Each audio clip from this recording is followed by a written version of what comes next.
Takes a second. Okay, I believe we're live now with Anthony Migchels, and our focus is the Achilles heel to the New World Order. The Achilles heel, the linchpin that holds the entire system together is their ability to monopolize the money system. And, Anthony Migchels is one of the world's foremost advocates and most knowledgeable people about monetary reform, because within the realm of monetary reform, there is so much deception because it is the Achilles heel. It is the place that the system has the most deception, because some people think you just got to get rid of the Federal Reserve. Some people think you got to get back into gold and silver money. Some people think that you got to get rid of gold, like Bill Still, and have a national currency like Lincoln or Hitler or whatever. And what we're promoting is something more local and organic. So Anthony, can you talk about that? We're reaching out to the yellow vest people because they're just regular people that are protesting. They don't know what to do, and we want to make sure that they don't fall into the same pitfalls that the Occupy Wall Street movement, the Tea Party movement, the Ron Paul movement, the Fed movement. That's what happens. It ends up being led by Judas goats. So go ahead, Anthony. Yeah, well, in the first place, Wayne, I got to say that I'm really very impressed with the kind of knowledge that the yellow vests are showing. I mean, I posted about a month ago. I posted an interview with a French guy who was basically explaining, well, our monetary policy is set by guys in Frankfurt, and we're paying interest over newly printed money, blah blah. So basically, what it's all about. And you're in Holland, like, just so everybody knows that you're in Holland. Yeah, I'm in Holland. That's right. Yeah. So and this was a month ago. Obviously you are aware that this notion that this is about some stupid fuel tax is just nonsense. I mean, this is a revolt against 30 years of neoliberal destruction of the French working class, and also the middle class, of course.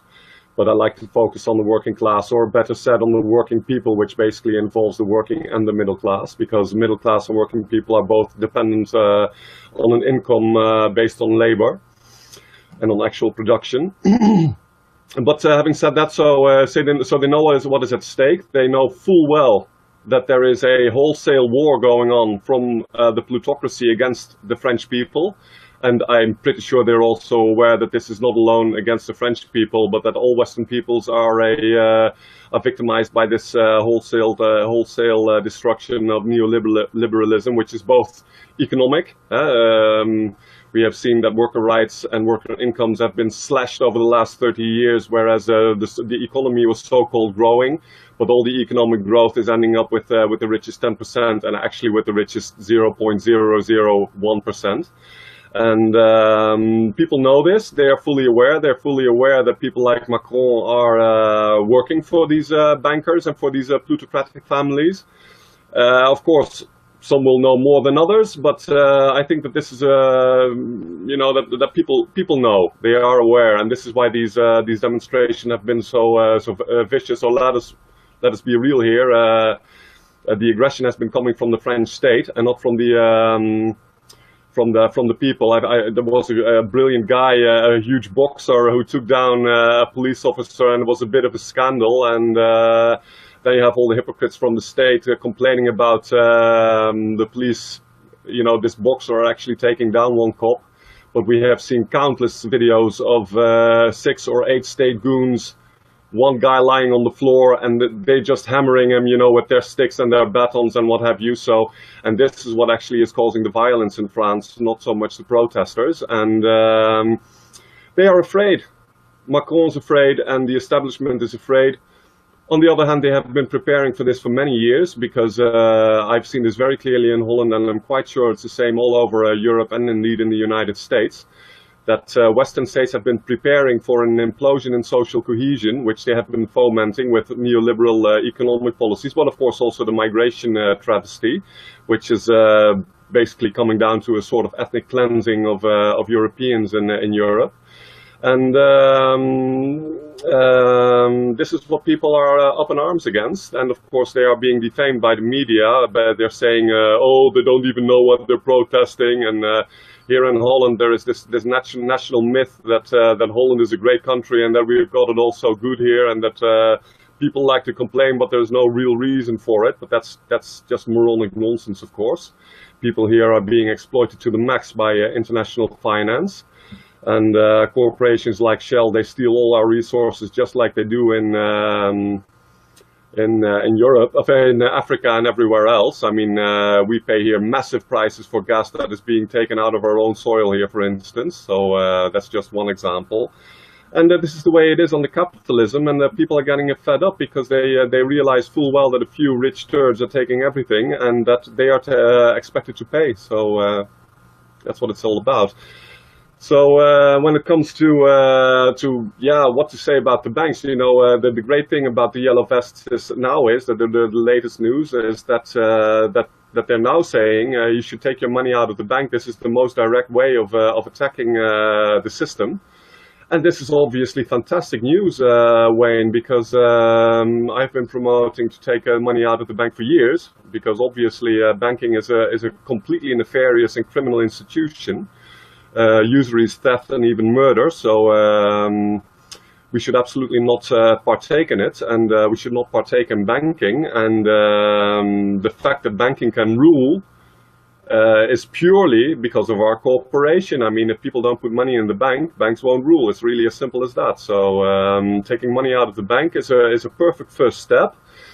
But there is also a limitation to this action, because it is a negative action, and with negative I don't mean a bad, but I mean it is an action against. It is destructive. It destroys the banking system, which is good. But the next step, obviously, is to explain what is the answer, the alternative, the real solution to banking. So banking must be destroyed. Banking cannot survive. This really is about the people versus the banks. The banks are the international owners of everything, and there is globalists. The globalists are the bankers, and the banking is the core of globalism. International finance is what drives globalism. So this is a war between two factions of people, and there is place for only one. We can have a world ruled by bankers, and in such a world there is no place for honesty, no place for justice, no place for real rights for the masses, for the toiling and working masses. Or we can have a world that is in accordance with the laws of the spirit, and with what the vast multitude, the vast majority of the people really need, which basically is a fair deal and control over their own production, because usury allows idle classes, parasites, to usurp the production of people who actually produce, people who create something. So this is what the war is all about. And okay, there are even deeper motives like the occult, etc. But the process by which the production of the common man is usurped is banking, and banking is the key weapon of the slaver class, the plutocrats. Yeah, just, you know, focusing on the problem side, like something that you bring up quite often, I wanted to make mention of is Margaret Kennedy, I believe it was, did a study about how 40% of everything that we purchase has embedded usury. Can you talk about that a little bit? Yeah, this is one of the key things that that is probably still unclear to most people. But even if you have zero debts, you are totally enslaved by the banking cartel, for the simple reason that 40% of the prices that we pay for our daily goods are cost for capital that producers need to pass on to us. And cost for capital is another word for interest and usury, and an extension of usury, basically. And so if you are an average American or an average Frenchman, which most people live paycheck to paycheck these days, and they're dependent on the wage, and they live from the end of the month to the end of the month. And that means that everything you make with your labor, you spend mostly on the landlord and a few mega corporations, and the rest for a little food and maybe a little entertainment, but most goes to the parasites. And this money that we spend, 40% of it indirectly ends up with the bankers, even if we have zero debts ourselves. So this is crucial to understand that you cannot resist interest slavery by not going into debt. This is really very important for people to get. So 40% of the working people's money goes to usury directly, just from doing groceries, basically.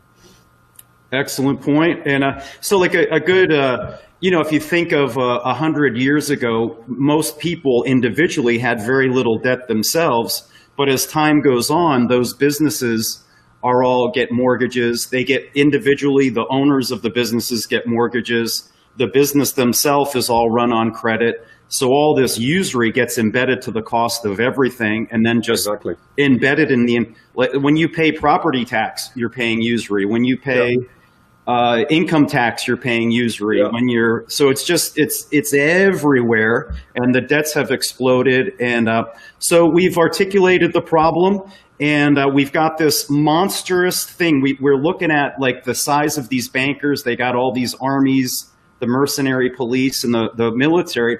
And I think what they want for these to be these physical conflicts, because what happens, I think, is like, you see, you're rooting for the yellow vests, and you see that when that big boxer guy was knocking out, like you're like cheering that on. Yeah, absolutely.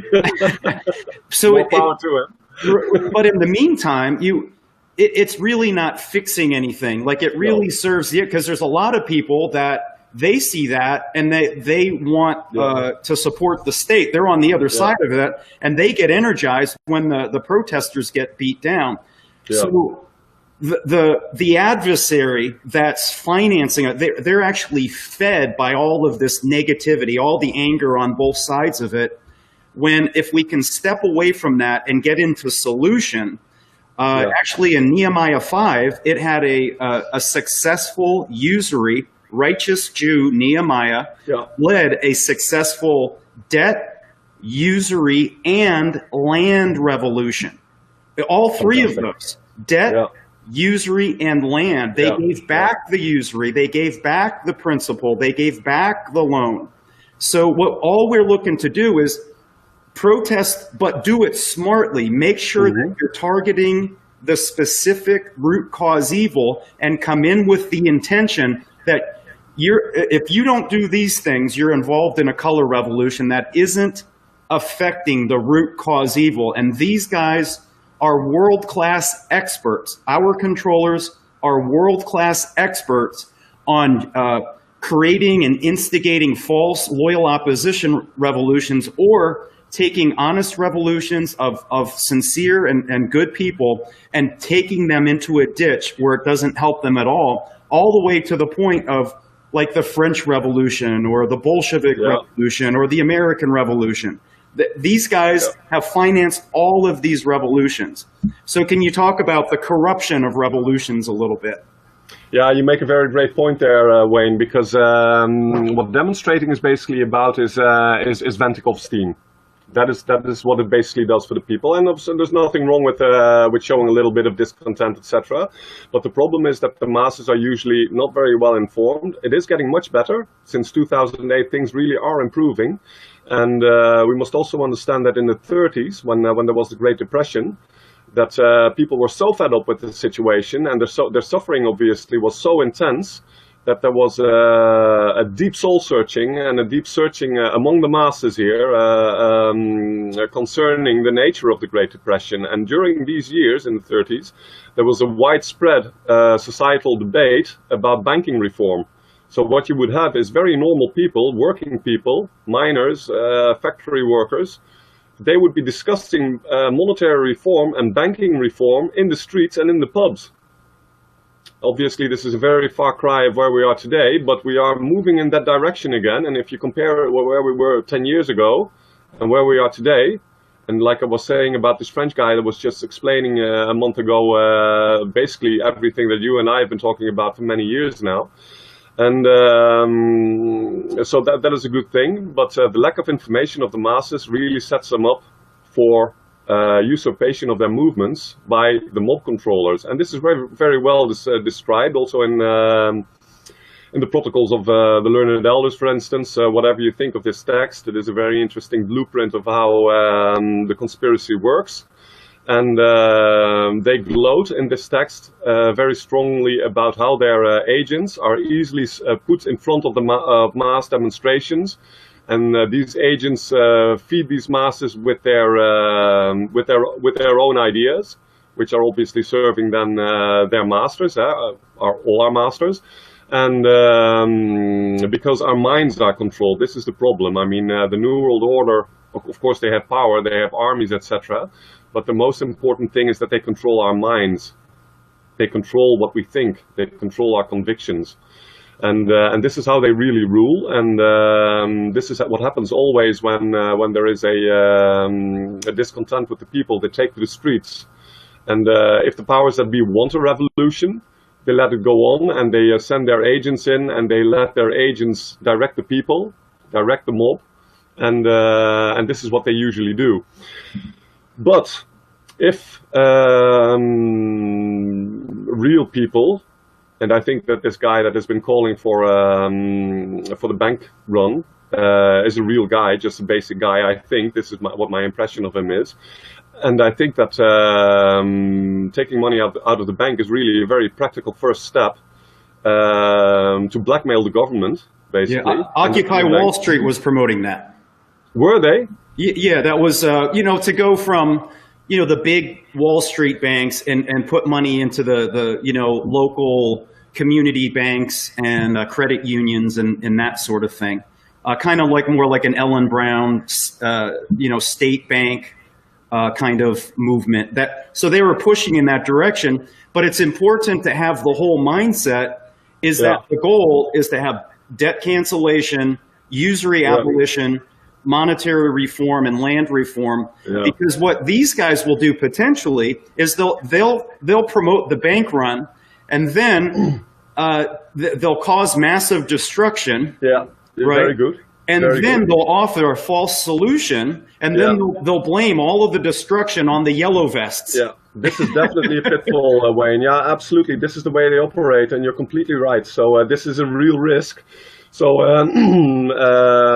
so anybody that ever brings up the topic of monetary reform again will be blamed for all of the pain and suffering that was brought about of the yellow vest movement. You know what I mean? Yeah, so absolutely. These guys, that's what it means to be wise as serpents. This is how the serpents operate. Yeah. They take a good thing and then, or a righteous indignation and allow them to do it, and then take the whole thing, cause suffering, and then blame it on the victim. Yeah, absolutely. I think that the threat of taking money out of the bank is very strong, and I think it's completely legitimate. But if you leave it at that, you do open yourself up for exactly the kind of machinations that you were just describing there, Wayne, because this is a very real risk. But if you have legitimate demands, and I must say that the 25 points of the Yellow Vests made a very decent first step impression on me.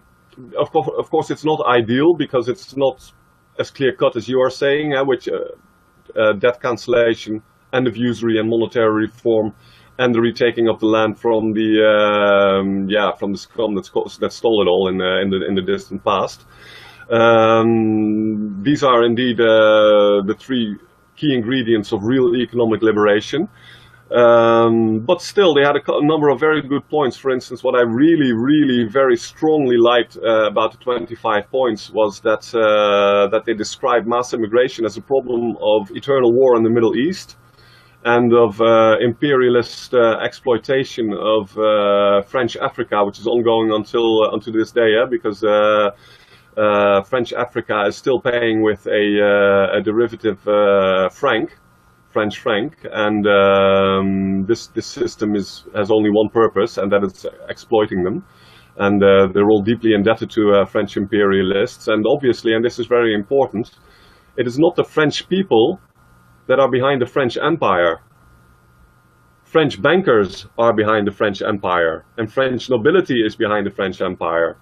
The plutocrats are behind the French Empire, and the French Empire takes in all the goodies. They steal everything everywhere, especially in Africa, but in the past, obviously, also in America and in Asia. And they let the taxpayer pay all the costs of empire, so the wars, the navies, the armies, the propaganda. That is all paid for by the state, and all the profits of empire are private. And that has nothing to do with the French people, because the French people are indebted and enslaved by the same imperialists that have enslaved French Africa. So this is what we need to understand, and this is what is very clear to the Yellow Vests, and which is great, because the controlled opposition against migration is always focusing on the migrants. For instance, you have all this Zionist controlled resistance against migration that's constantly bashing Muslim immigrants, which is, just nonsense. I mean, most immigrants are, okay, we can agree that they shouldn't be in Europe, but they're not bad people in themselves. And if we ourselves would be in their position, we'd probably be coming over there or coming over here as well. So the problem is not the migrants. The problem is the plutocrats importing all these people. And the Yellow Vests have seen this. And this is what I like about the program. Yeah, even, going deeper, it's because of this international monetary system of usury and debt that exploits these third world and turns them into impoverished countries when they're very, very rich in natural resources, causing the poverty in their nations where, for the Mexicans and people from Central America come to the U.S., they're not coming here because the West has destroyed their economies. It's because the West has financed their dictator politicians and their fake governments. Musa Jallo has a comment supporting what you're saying. Yes, the French even own most of the ports in Africa, even to this day. Thank you for the comment, Musa.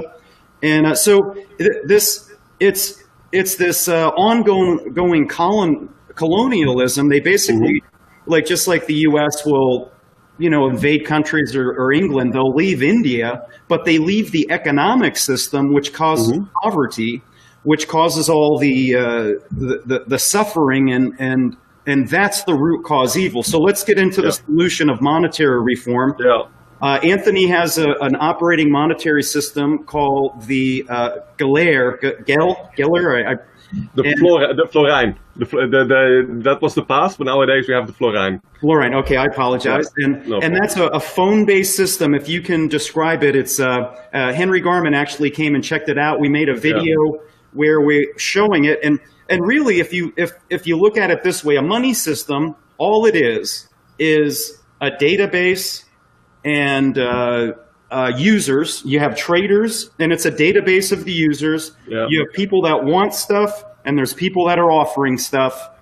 And with a phone, in the same way that Uber allows everybody to that can drive, that qualifies to drive, can drive a vehicle, and everybody that's looking for a driver. So through very simple technology, we can completely bypass this whole parasitic system where the users, because ultimately it's the traders, it's the users of the currency which give the value. Our labor, our faith, and our belief in any currency is what gives that currency value. So Anthony Migchels has one. Talk about it, please. Yeah, before I talk about the Florijn and its specifications, Wayne, I'd like to take one step back and talk a little bit first about the key issues in the monetary system. They're very clear to you, but I think it's worthwhile to discuss it for the people watching this video. The issue with money, let me first say that the problem is not money in itself. We need money to exchange. Money is simply a tool, like a hammer, which was invented to facilitate exchange between people. And there's nothing wrong with equal exchange if it's equal, a fair exchange. So there is this misunderstanding about this. You have some people saying we should get rid of money entirely. I don't agree with that. I mean, I do think that we can do with a lot less money, and that a lot of transactions can be settled without money. But there is this notion that everybody has to give everything away, and that this is the best. And maybe this is theoretically true, but I think that besides generosity, there will always be a desire for simply independent people to honestly exchange with each other. This is a very viable way of living together. And this is what money is supposed to facilitate. And the problem is not so much money in itself. The problem is what the bankers have done to our money. And what have they done to our money? The list is very long, but the basic things, the basic issues are that they create the money as debt and next have us pay interest over this debt. And at this moment, at this point in time, already worldwide, working people are paying 12 trillion in usury per year to the very rich who own the banks. 12 trillion. The French economy is about 2 trillion, so that gives you an idea of the kind of money that is involved here. Total global GDP is, I should say worldwide GDP is 60 trillion. And usury, it takes about a quarter of total GDP. And all this money ends up with the very richest. So usury is a wealth transfer mechanism, and interest on loans of money is the core income of the plutocrats. They have additional income streams, but all these additional income streams have been financed with usury, because if you have this income in usury, what do you do with it? You start investing. You use that money to invest. So you start buying up land, you start buying up corporations, and that is what they have done. And through interest on loans of money, the bankers have basically bought up everything. And this is quite literally. For instance, 80% of transnational corporations are also owned by the banks. The second problem with banking is that bankers create inflations and deflations. So what they do is they start lending and they create a real estate bubble, and next they say, oh, well, lack of faith, bad fundamentals, they stop lending, and then there is a crash. And so you have this boom and bust cycle in the economy, and this is created with inflation and deflations of the money supply. So that is another huge source of wealth for the bankers, because when they deflate the economy, everybody is dumping their assets on the market, and only the bankers have enough money to buy up all these assets at very low prices. So that is what their game is. They also use these deflations to enforce social engineering concessions. So for instance, like opening the borders. You've had all these bailouts in Southern Europe during the Euro crisis. And you can bet your life on the fact that these countries have been bailed out. Well, they have not really been bailed out, but the banks lending to them have been bailed out. But they've been given loans by the ECB and Germany and a few other countries to pay off the banks. And you can bet that in exchange for these loans, that they have been making concessions like accepting more immigrants, promoting transgenderism, and all these social engineering things that the bankers want. Yeah, John Perkins, the economic hitman, he has a real good video talking about how they use loans to extort, and then if the politicians don't go along, they send in the jackals. Exactly. That's how they operate. So these are two big problems. The third is that the bankers decide who gets credit or not in society. So that's not a very wise idea, Wayne, to have bankers decide what people can invest in. You can understand that if you let these bankers decide what society can invest in, that your society is going to be a bloody mess. I mean, that's not brain surgery, but for some reason people overlook this. So that's the third big problem of money. So if you have these problems, usury, inflation and deflation, and banker controlled allocation of credit, these are the three problems, and these are the three problems with money that we need to solve. So the best solution for interest on loans of money, there is really only one solution to this, as you well know, and that is no interest on loans of money. It's really very simple. And this means that we need to migrate to a monetary system which has no interest on loans of money. And this is really, this is the absolute core issue. And how you organize this, to be honest, I couldn't really even care too much about it. Ideal is locally controlled monetary institutions, but if the government circulates interest-free credit to the people, not to just the state, but to the people, which that is vital.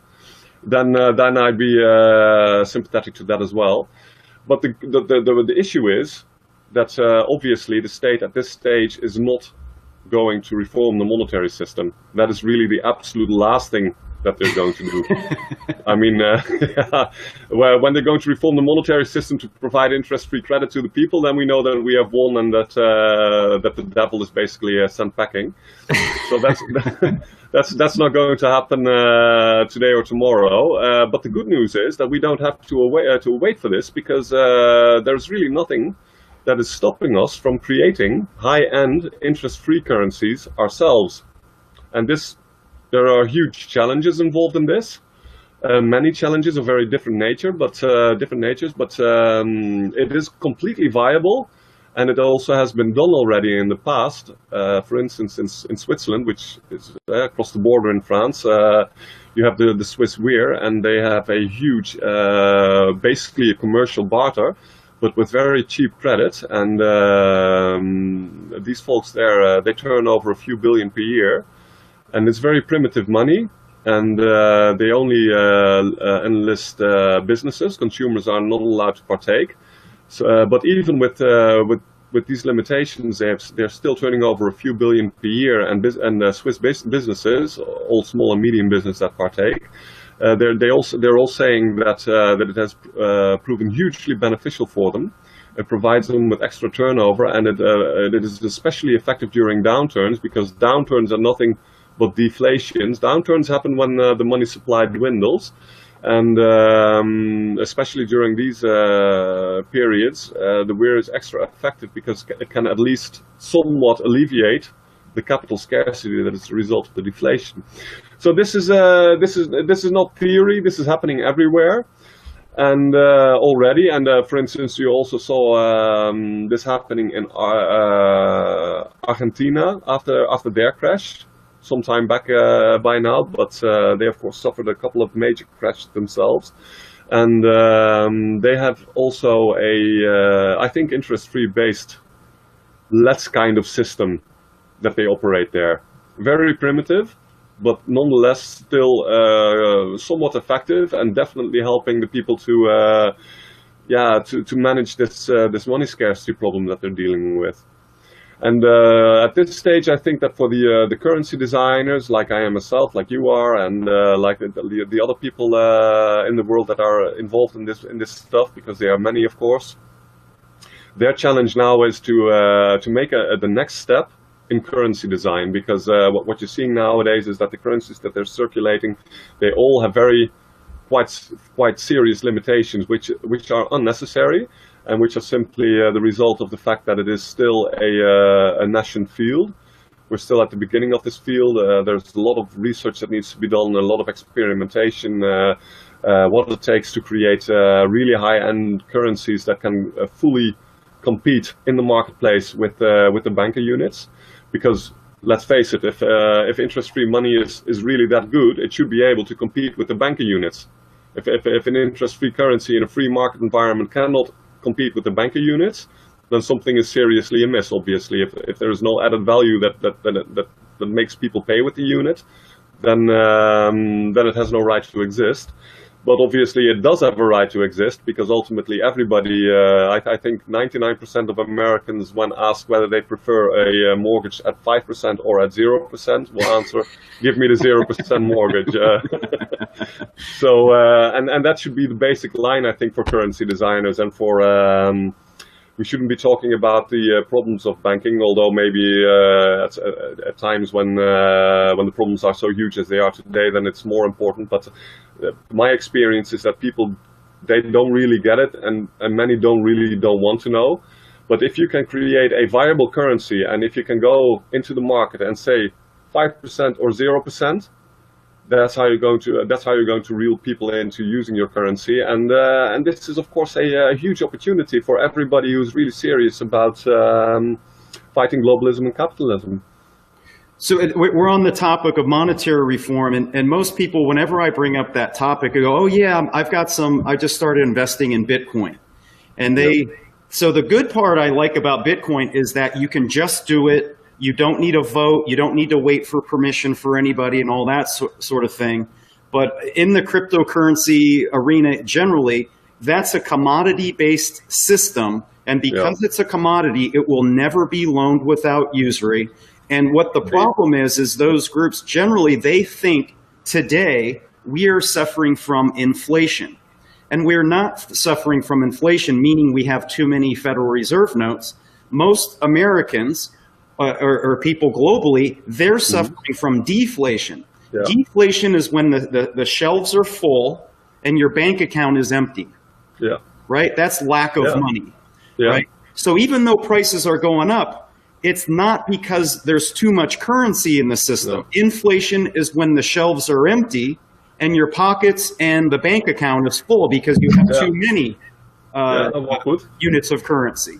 So what they're doing is they're starting on a lie, and that lie is that the prices are going up. We have inflation. You have worthless Federal Reserve notes. They're printing.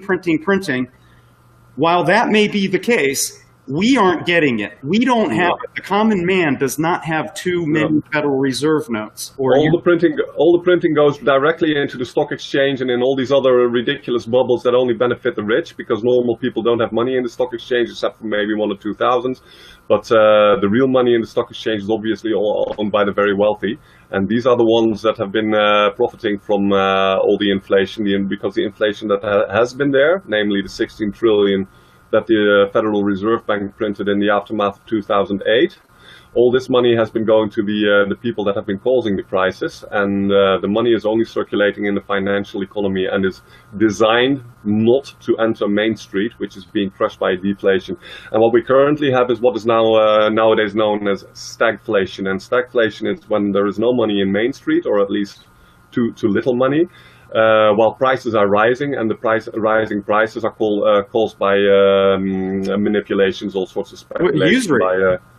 Usury has obviously a structural upward effect on prices, but the money power is also well capable of, for instance, in 2006, they rose prices of oil by a factor 10 in a very short time, and they did this with pure speculation, basically.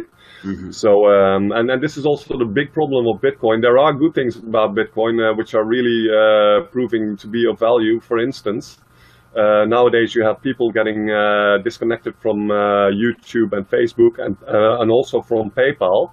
So people in the liberty movement, but also progressives, they are being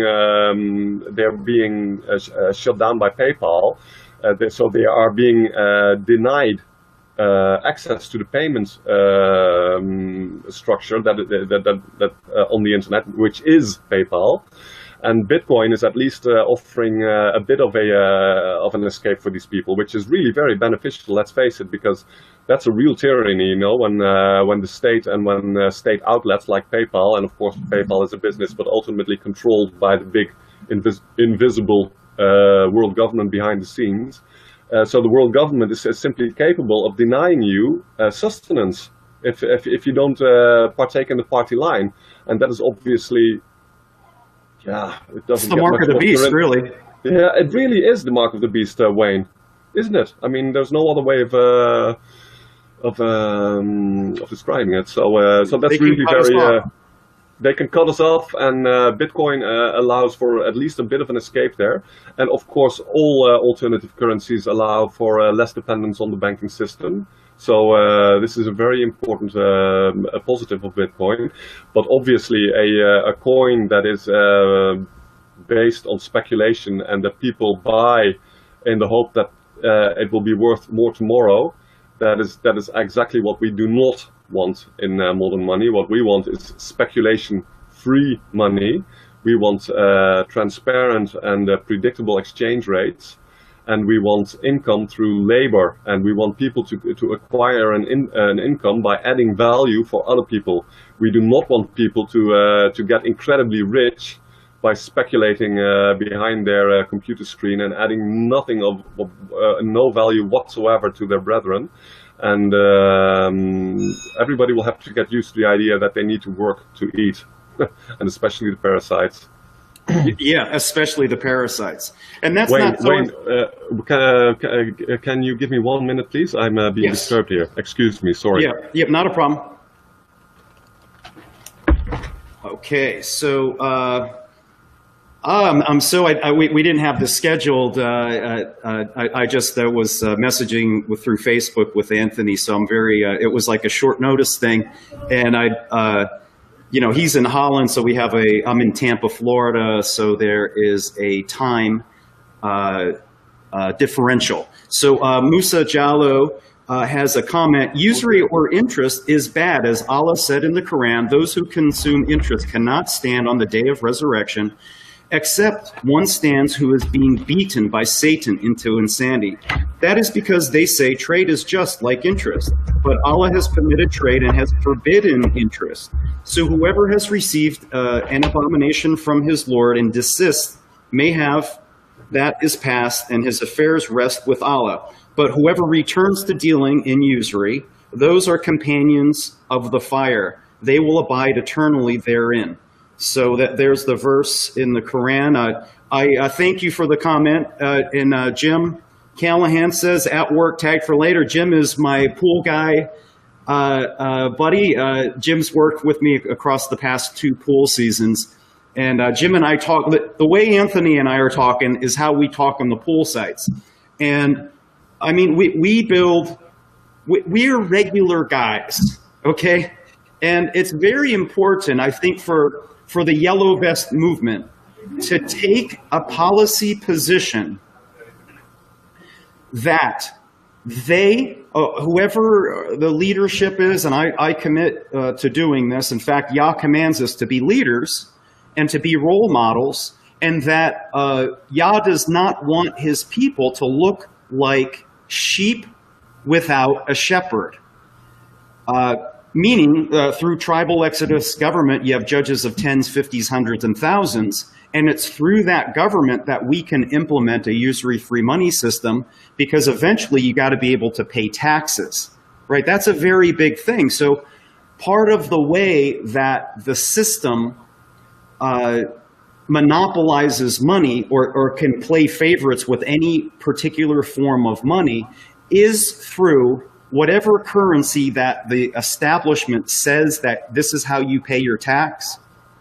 Well, it could be cow poo patties, right? If you can pay your tax with cow poo patties, that will become the dominant currency because everybody is paying a tithe, right? Well, what's unique about biblical law is you can actually pay your tithe or slash your tax, where you can pay that with your flocks and your herds and your oils. This is what it explains in Deuteronomy 14:23 through 25, is we can pay our taxes with labor-based produce, labor-based agricultural products, and it's through the implementation and the ability to pay with labor, it allows everybody to pay their tax without going through a third-party usurper or a third-party money lender or a third-party intercessor. So it's these third-party parasites that come in and through deception, through corrupting currency, through money monopoly, they get their currency as the dominant means by which that you pay the tithe. Then that monetizes whatever that is. So, if I control the gold mines in society, but you can pay your tax with flocks and herds and oil, it really doesn't matter if, my monopoly of gold doesn't help me to control the society. But if I'm able to destroy that economic system or somehow or other bribe the people that they require the payment of tax in gold or silver, now we've monetized the gold and silver. Now he who has the gold mines me. Now I have the ability to control and manipulate that society because everybody somehow or other has to get gold because gold is required in order to pay the tax. So this is an extremely important part of monetary reform, is that, if you can pay your tax with flocks and herds and oil and labor-based products or a labor-based currency, which Deuteronomy 14:23 through 25 advocates, it actually explains in there if you can think about how you pay the tax, right? You have a society where, okay, I'm going to switch back. All right, I was just talking about taxes, Anthony. Yeah. And, okay, let me get rid of this banner. I'm a little slow with this. So in terms of the ability to pay tax, whatever means by which one can pay tax, that unit becomes the dominant unit in society. And within biblical economics from Deuteronomy 23 through 25, you can pay your tithe without even having money. You can pay it with flocks, herds, oils, and corn, and that sort of thing. And if you can pay your tax with that form of it's not even a currency, or alternatively, if the distance is too far away, you make a bond or an IOU in lieu of carrying the flocks and the herds and oil to the great distance. Now you come with an IOU. This allows for a labor-based currency without usury, and it allows everybody to pay the tax without the need to have some third-party monopoly of gold, silver, Bitcoin, Federal Reserve notes. Absolutely. Can you talk about that a little bit? Yeah, listen, if you think about the real function of money, which is this means of exchange thing, and not a store of value, that's not what money is for. Money is to facilitate exchange. And this is really a very simple token. It is today as well. I mean, we all know nowadays that Federal Reserve dollar notes are not really notes. They're digits in a bank, in a server, in a computer system. And basically what you need is a couple of bookkeepers who keep the score for society. That is basically what bankers do. And they have created a massive myth around this monetary system about how complicated it is, and the rights of capital, and the rights of finance, and the time value of money, blah, blah, blah, blah. But it is all nonsense, and it is all designed to distract from the fact that we are paying an unbelievable amount of our lifeblood to a couple of bookkeepers who are just keeping scores and scorekeeping and maintaining a computer system. Of course, you need a couple of good professionals for that kind of work. You want to give these people a good salary, $100,000, $200,000, who cares? But that's it, and not 12 trillion in usury worldwide per year. And not allowing them to create massive problems with inflations and deflations, and not allowing them to starve people from cash simply because the bankers have no purpose for these people. The money supply should obviously serve the people and not the bankers, and what we have now serves only those that control the financial system at the expense of everybody else. Yep. So if you want to, what we need to move to is a monetary system which is exceedingly cheap and effective, and the financial system should never be bigger than at most 1% of GDP, and it should be a small industry of bookkeepers and basically boring people. Serious and responsible people, but boring. And that's the kind of people that you want in charge of such a system, and not these cowboys that we have today. And obviously, this token, cheap as it can be, would be fully viable for indeed paying taxes, but every other economic activity in the community. Yeah, and that's I was talking a little bit like, we're wearing the yellow vests, right? The yellow vest movement is a movement thus far as we see. It's the great masses of people. They're just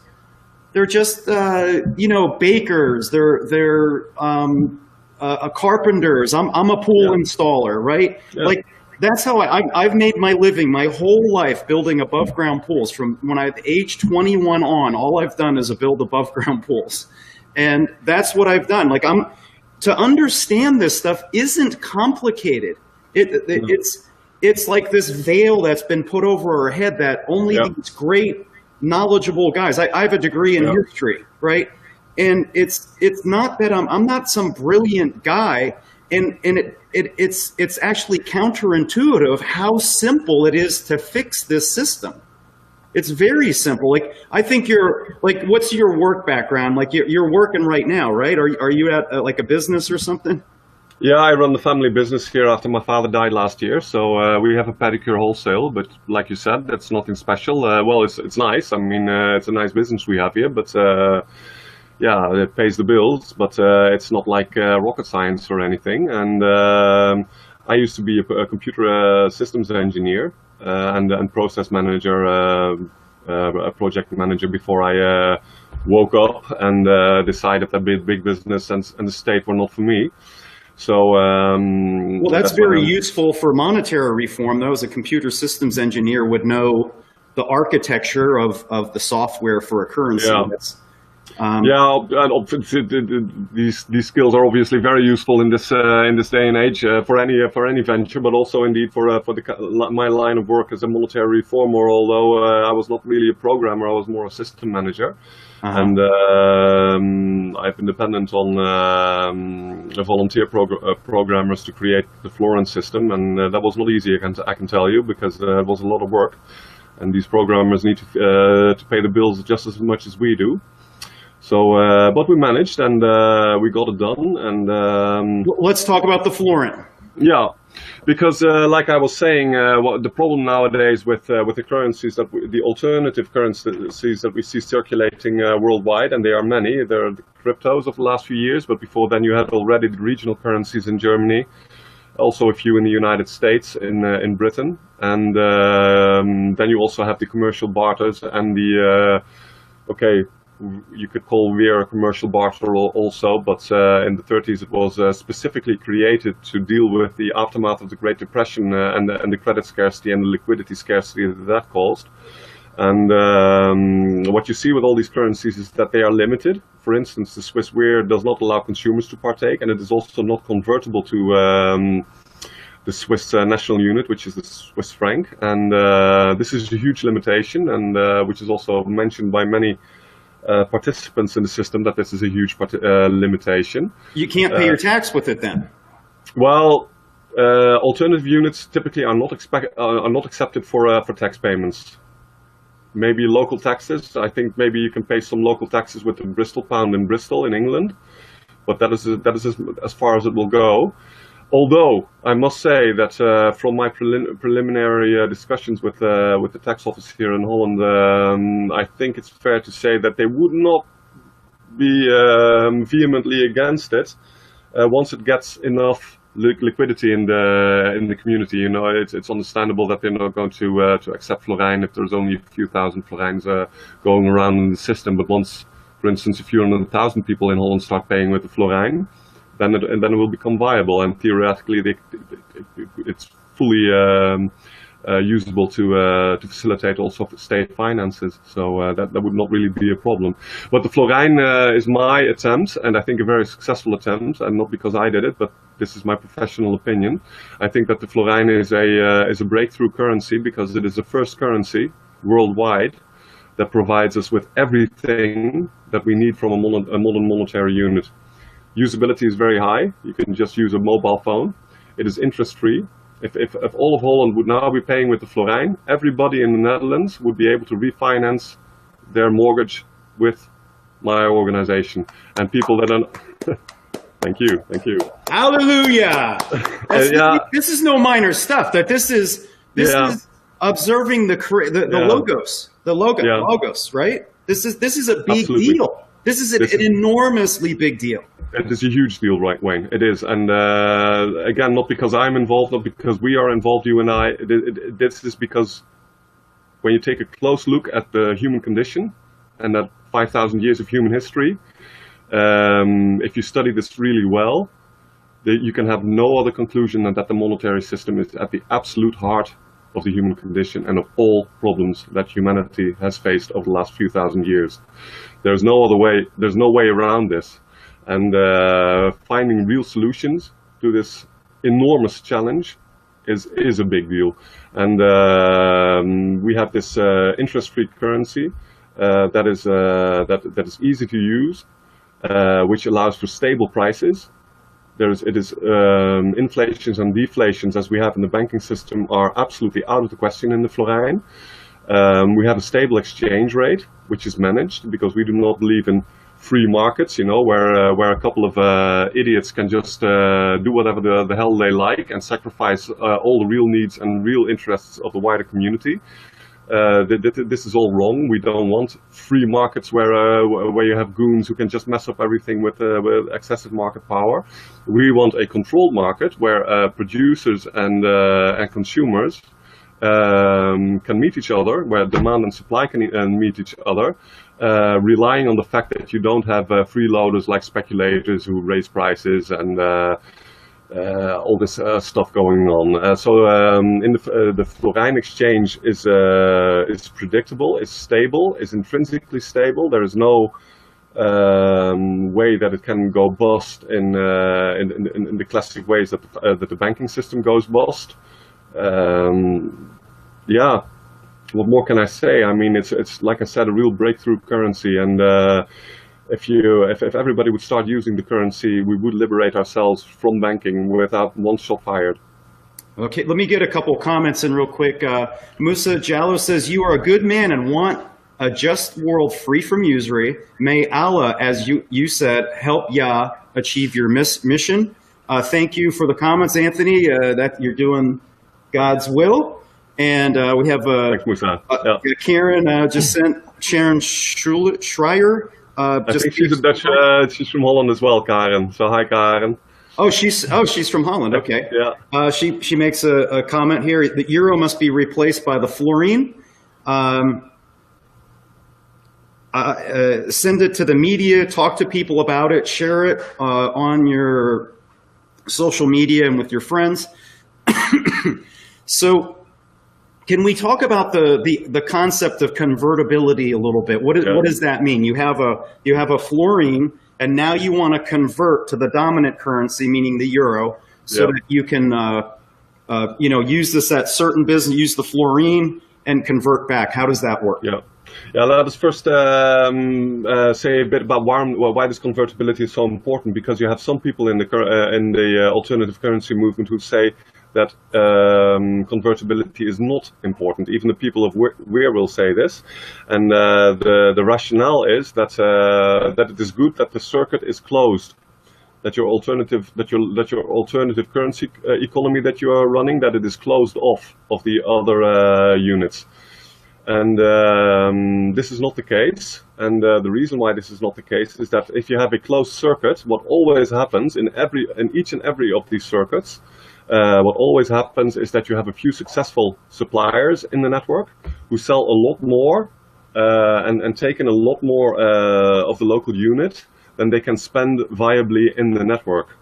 So when you're a very successful entrepreneur and you're making a lot of deals in your in the alternative currency, you rake in a lot of the unit, but you cannot spend them on anything that you really need. So yeah, obviously that's not going to work out. So at some point, what you see is that these businesses, they start limiting their intake, and this means that your most successful participants are starting to withdraw from the system. And this is obviously a huge issue, and this is also why the people of Weir in Switzerland, the participants, are saying why that the system is limited, because they are dealing with this issue as well. Mm-hmm. And this is why you need convertibility. So obviously, let me witness to that. Is within Mountain Hours, I promoted Mountain Hours in Summit County. So to support what Anthony is saying is within Mountain Hours, let's say we had about 5 restaurants. We had roughly 100 traders. I did video marketing on behalf of businesses. So I would help them promote their businesses. But then you'd get like T-shirt shops and florists, and it's a tourist town. We had a ski shop. We had a grocery store, and the restaurants and the grocery stores, the things that you need to sustain life, like petroleum, food, water, transportation, housing, those are the things that human beings require to sustain life. So those businesses that have food, and that's where they act as magnet within the monetary system, and most of the currency will go to them, and they get a glut of it. And those businesses those businesses have to pay for their wholesale costs. So like up in Breckenridge at 10,000 feet, they have to buy food, but the food's all coming down from the Front Range. So they can't pay for that stuff, and you can only buy so many T-shirts, and you can only buy so many flowers.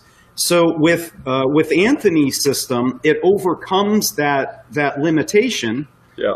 And the way I was trying to overcome it, I was going to the local county commissioners or the town commissioners, and I was trying to persuade them to get the mountain hours to be accepted to pay the tax. And if you could get them to pay, allow the business owners to pay their tax with mountain hours, then that completely eliminates that bottleneck. So they were unwilling, they wouldn't even consider it. Because why? They are just puppets. All of these politicians are just puppets for the money lenders. So that's why I always bring up the concept of tribal exodus government. The purpose of the government is to feed the widows and the orphans and create the roads and all the public works and all those sorts of things.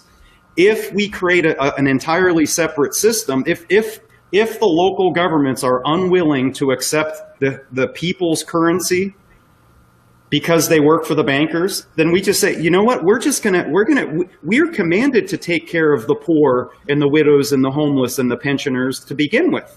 So if we just do that, we'll have a money system that just sidesteps this whole satanic New World Order system that was only created to enslave us in the first place. So mechanically, let's say I have $100 worth of Florijn, and I got to pay my tax or whatever, so I got to convert over. How does it work for me to convert back over to the euro? You can go to our website. Say you have a Florijn account and you have this 100 Florijn in your account. You can go to the website and you can go into our app. Well, it's not really literally an app, but it's an application on our website that is very easily used on the mobile phone. So you can use the app and you can just say sell Florijn. For instance, you get the option to fill in how many Florijn you want to sell. So maybe 100. You had a balance of 100. This goes on the next we ask for how much do you want to sell them, because you can sell them for a maximum of 95 cents. And this is a little bit arbitrary, and it could change. We could make this a maximum of 97 cents or 99 cents or even 1, or we could go lower. We could say you can sell them for a maximum of 90 cents. This is something that the market still has to find out what the ideal malus would really be, because what we're doing here is if we allow you to use the Florijn as one, because in the system 1 Florijn is €1. This is a basic agreement. But then you take in the Florijn as €1 basically. Then you next sell them for 95 cents. So you basically lose 5 cents. And this obviously is not so pleasant for the entrepreneur. The reason we do this is because it forces him to reconsider selling them. We want him to have an incentive to rather spend them back into the community rather than exchanging them back to euro. But exchanging is fine, converting is fine. We just want you to feel a little bit of pain to motivate you to spend the money within the network, which is in all our interest. And very importantly, who gets this 5% discount? Because if the entrepreneur sells the Florijn on the network to the network, the person buying the Florijn gets this 5% discount. So somebody else is, say, for instance, you sell, I buy, I get your 100 Florijn for €95, which I can next spend for the full value of 1 Florijn is €1. So basically I get a 5% €5 bonus, and I only pay €95 for €100 purchasing power. So this is not income for my organization or for the foundation that runs the Florijn. No, this is between the participants of the system. The traders. Yeah, the businessmen can sell their excess Florijn, and other businesses or consumers can buy these Florijn and use them to pay within the network. And the people that buy the Florijn are the ones that benefit from the 5% discount. So basically, there's an incentive to join the trading network. Yes. and a disincentive to leave the trading network. And it's essentially what Berkshire's does. Yeah. They have a physical currency where if you come into that community in Massachusetts, you would trade out your Federal Reserve notes and you'd get a premium, a bonus, an incentive. That way, like, so if you're buying, like, let's say you're going to spend $105 and you have $100, if you convert to the currency, you can buy the $105 worth of products with $100 just by converting to the currency. So you have a benefit. Alternatively, if you leave it. So if you think, and if working within that network, and if you got very creative, as opposed to saying, somebody could look at, oh, this is a ripoff, I got to leave the system. If the individuals within the systems, like, if they're a trader and they're like, well, my friend I have a friend of mine that operates, he's one of the town councilors. If I talk to him about getting the community to accept the Florijn to pay taxes, now I can stay within the system. Yeah. I have a friend that owns a gas station. If I talk to that gas station owner about accepting the Florijn, then I can get, and that I have a friend that owns a refinery, a petroleum refinery, right? So this is the revolution, is rather than trying to get back into the euro, is to expand the trader network within the Florijn. And if you improvise, you adapt, and you overcome within the Florijn system, everybody wins. And eventually, this system, before it becomes the dominant system, you pay your taxes in it, and then the euro just becomes a nightmare, an ancient history story. So these are all mustard seed ideas that we work on, but there's no reason, like the mustard seed, that we can't all dwell with them, just as Jesus talks about, and how we overcome these problems. We have to have a better story. So much of what we do, we're talking about mechanics, but what we're really talking about is a better and greater and more noble story for humanity. It's about all of us going on a hero's journey and stop complaining about the system. Rather, we are to become problem solvers. And because we have kids, we have to. If we don't do this, we're dumping all of these problems on our children. And great men overcome problems. And I want to honor Anthony Migchels for laboring and working on these problems that most people have no idea the time and effort that Anthony has put into these problems, sacrificing, how much abuse do you get online for taking these positions of fighting the New World Order with, being a monetary reformer? How much abuse do you take online for fighting this evil culture? Well, the abuse I get is usually when I take non-politically correct positions, but fighting usury and banking is pretty popular, actually. So that's what's interesting. What was really interesting for me was when I was promoting the usury-free solution of mountain hours, I was promoting it as a secular. So I would walk in, I went door to door in Summit County to virtually every business in Summit County. And I would go, because I would know, when you walk into a business, you can tell if it's a mom and pop business generally just by the doorpost, the sign on the door. If you're walking into a Subway or a McDonald's, like, I didn't try to recruit those kind of big corporate businesses.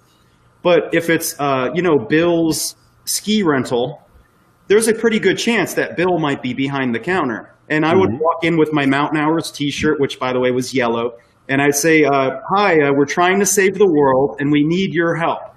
And no matter what that person said, so I didn't know who was there. I didn't know anybody in Summit County at all. Just, alluding to what you're saying, I didn't get into the divisive stuff at all.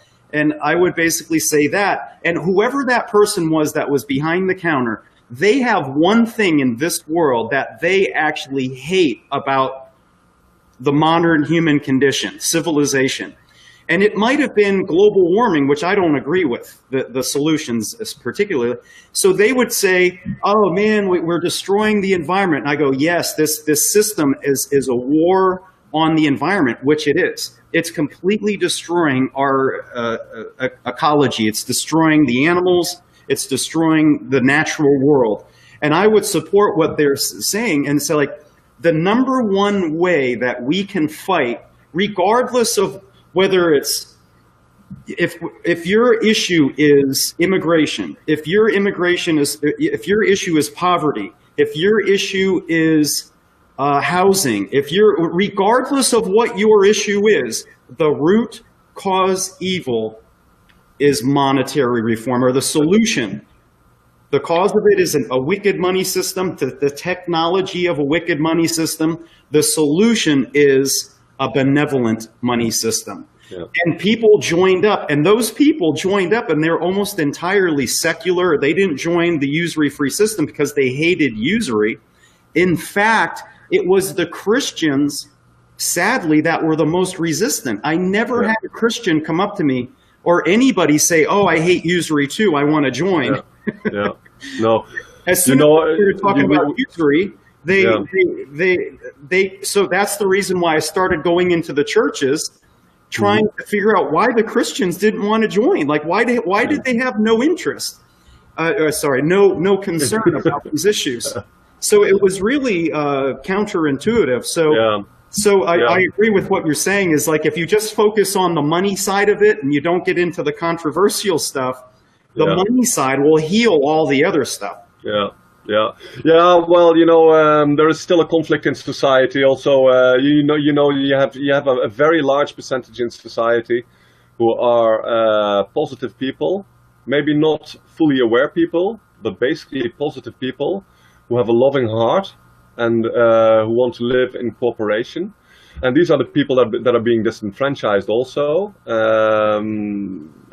But you also still have a large part of the people who are still fairly egotistical and who have basically a dog-eat-dog outlook on life. And this is still fairly common. Also, on the right, you have a lot of people who still are strongly in favor of capitalism and who have this foolish idea that one day they will be, one of the capitalists, which is absolutely not going to happen. If you're born poor, you'll never be one of the capitalists, never. And but this is a foolish dream that many people still have. But capitalism is a sociopathic ideology, so it attracts sociopaths. But most people are benevolent people, or are at least more benevolent than malevolent, and these are the people that will make it in the future, because the meek will inherit the earth, and not not people who think they can just scoff everybody and rise at the expense of other people. I want to make it very clear that we are neither capitalists or communists. No. What we're promoting is biblical. We promote the logos. We promote the walk, the foundation of creation. Yeah. And that is a system of basically innovated barter. It's just innovated barter. And it is money that is liberated from all the evil doings of the bankers. It's simple, neutral means of exchange, without the usury, without manipulation of volume, and with local people deciding who gets credit instead of vampires. So let me start. So I build pools, right? So let's say, where you are, and I wanted to join the system. Like, what's the process? Like, how does all that work? It's the easiest thing in the world, Wayne. It takes the same amount of time for a consumer anyway. A businessman takes 5 minutes, but opening a Gmail account is basically fully comparable to opening a Florijn account. All we need to know is a name, an email address. You can lie about your name, so you can have anonymous access to the system if you want. We don't care, because we're not interested in Big Brother kind of stuff, and all we need to know is your name, an email address, and a mobile phone number, and that's all. And then you're in business. You can start paying with Florijn, and the minute you open the account, say you go into the Florijn website, you say open account, you enter the data that we require, you click OK, and your account is immediately accessible, and you can immediately buy Florijn on our exchange platform, and you can immediately start paying. So if you have no Florijn account and you want to do a payment in Florijn, it can be done in 2 minutes. Okay, so I've got $100 of euro, or 100 units of the euro, 100 euros. I would then get 105 of the Florijn. Yeah. And then I look at the list of all the various traders. It's all online. Do you have a way on your software, like I'm hungry and I want to go to a restaurant? Can I type in restaurant and it'll list all the restaurants that? Yeah. Okay. You can search our list of participants on the location, so city, or on the kind of stuff that they deal with. So in a restaurant or food or vacation or whatever you're looking for. Okay. Does it geolocate them? Like if I'm in one town and it'll show the restaurants that are close? Like I used to have that with the Gelre, and we will implement it in the Florijn as well. But at this stage, we're doing without. But that obviously is a nice application for our website. Yeah, that's what I'm saying. It's like it's basically like Uber, but for money. Yeah. And that's like if I was looking this up to create I was trying to figure out how much it cost to develop Uber's software, and it's roughly like $1.5 million or so. That's what they were saying. And I like whenever I see they're raising money for like the wall, or they're raising money for this or that, like some kind of problem, I just say, if you took all of that money and developed this software app, you don't have to worry about the wall anymore, because the people in Mexico will have a booming economy. You just give them the software so that they're not enslaved by the very same bankers that we're enslaved, and immigration becomes a non-issue. They're not here to invade, they're here for jobs. Yeah, this whole bullshit about invasion, I don't like the way that the right handles this. They're way too focused on poor people entering the country, which are obviously losers and cannon fodder, just like we are ourselves. These are the people that are on the bottom end of the power pyramid, and it's always easy. And this is a slave mentality. We must not underestimate this. Slaves always kick down on the ladder.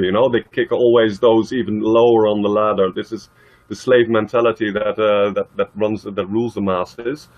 But a free man, a strong man, he looks up the ladder, and he starts clawing at the ankles on top of him, because he wants to bring these folks down to his own level, because he's tired of all the bullshit coming from the upper layers of the system, and that is what a free man and a strong man does. And but this is obviously not the default position, and like you said, it's obviously very true, and it's very difficult for people to see. But all problems that we have in society are directly linked, or either directly linked to, or outright caused by the monetary system. Whether you have, for instance, just a small thing that I noted already a few minutes ago, the bankers own 80% of all transnationals. So all this toxic manure that comes out of the transnationals, whether it's toxic telecommunications with 5G now coming, or whether it's the poisonous foods that they are producing with their GMOs and heavily laced with insanely toxic pesticides and what have you, whether it's the insane entertainment that we see coming out of, which is completely debasing and completely moronic, and simply a disgrace to present people with. So all this trash that is coming out of transnationals is created by businesses that are outright owned by the same bankers that are enslaving us with their monetary system. And obviously they use these transnationals not to make a quick buck, because people think that bankers are in it for the money, but the truth is that bankers already own all the money in the world, so the more money is really the last thing they want. What they are doing, they are in the process of translating their financial omnipotence into the omnipotence of everything. So they use their transnationals to increase their holding over our bodies, over our minds, over our souls. That is what they're really doing. Yep. Okay, so Matt Leffler. Matt Leffler is a guy that I've done End the Fed protests with part of We Are Change Tampa here, right in Tampa, and he is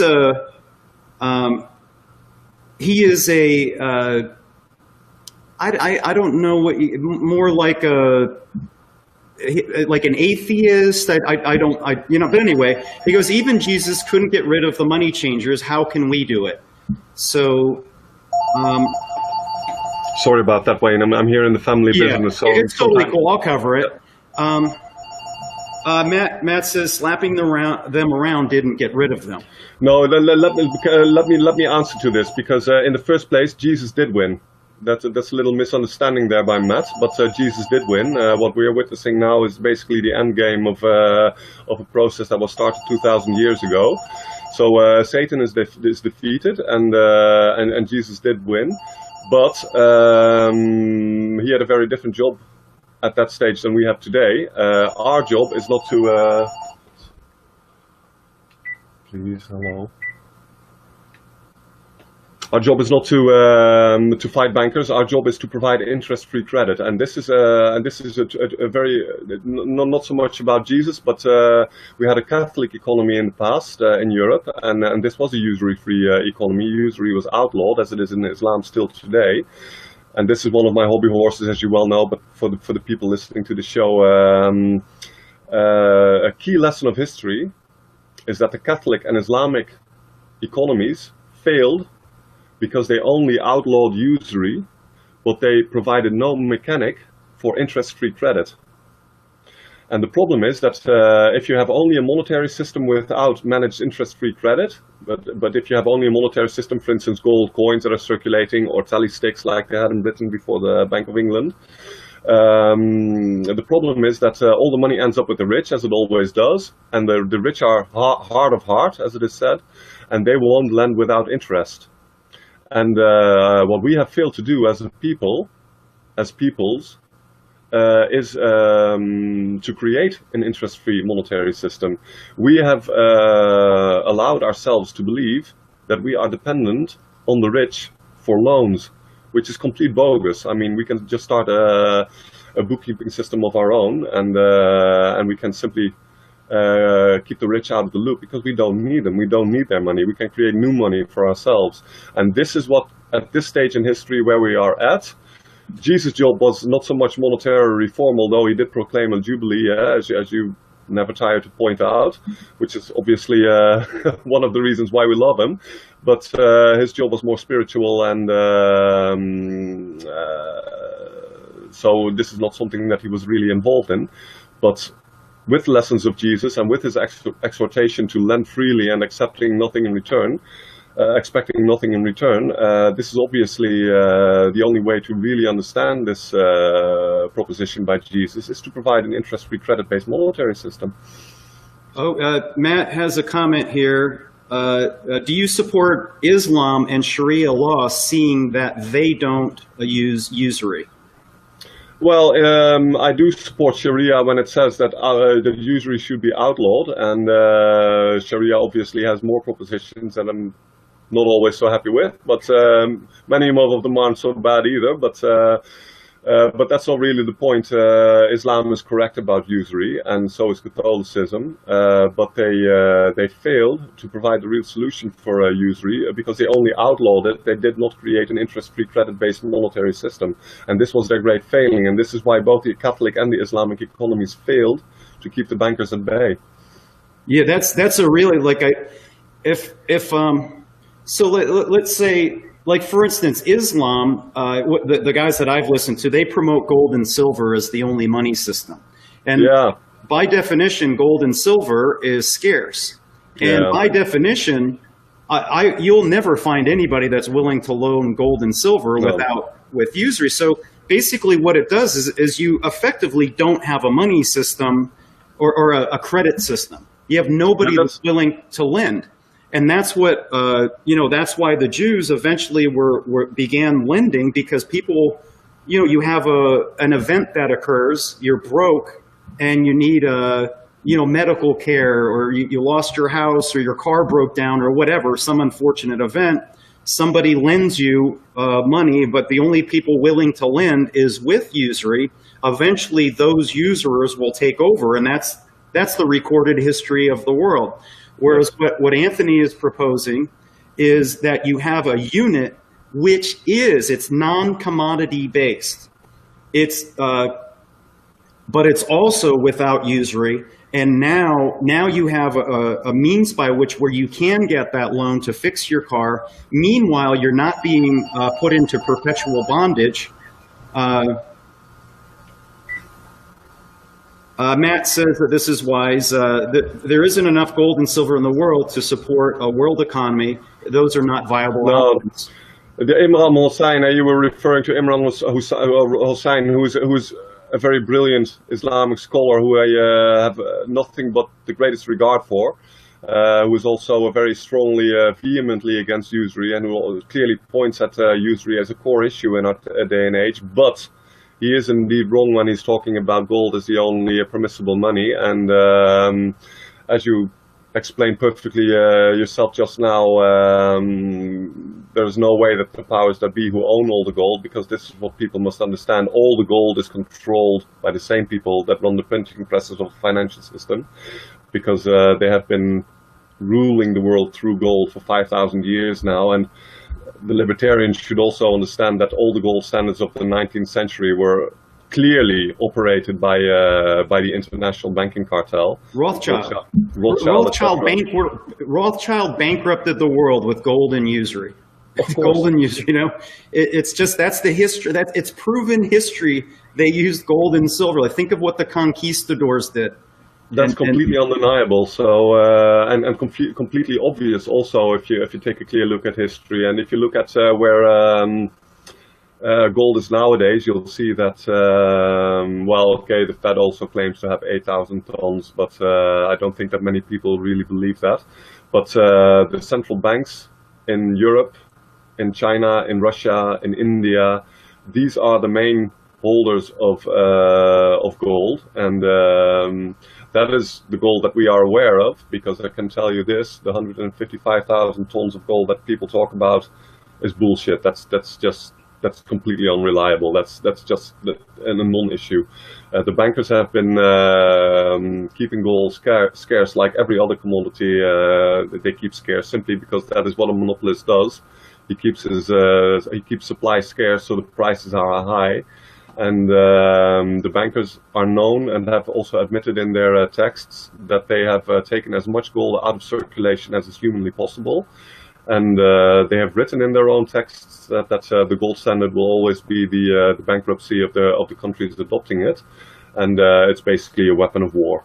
And there's simply no way that you and I could create a basic monetary system with gold coins, but that is not what our banker masters have in store for us.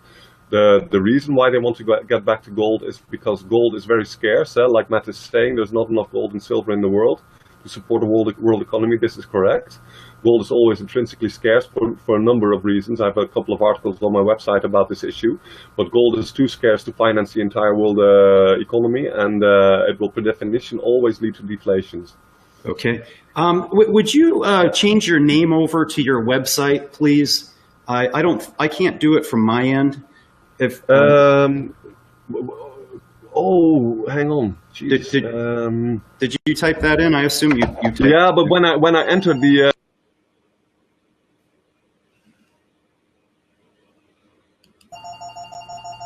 okay. No, I can't change this. Okay. But but if people Google my name, Anthony Migchels, they get to my website, and it's realcurrencies.wordpress.com. Real currencies, as in real currencies. Yeah, it's the thing I always bring up with regard to the gold standard is, imagine you're in Hawaii 200 years ago, before first contact. I'll just take it. So imagine you're in Hawaii before the white man came. You're literally in paradise on earth. but there's no gold and silver.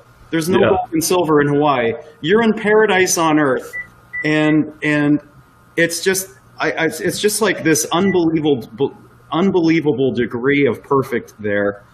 But you have no gold and silver. But somehow or other, you have enough food, you have enough sun, you have non-GMO food, you have organic tribal families. Everything is just idyllic. But then some white guys from Europe show up, like, what you guys need is some beer and some gold money. You guys don't have gold money.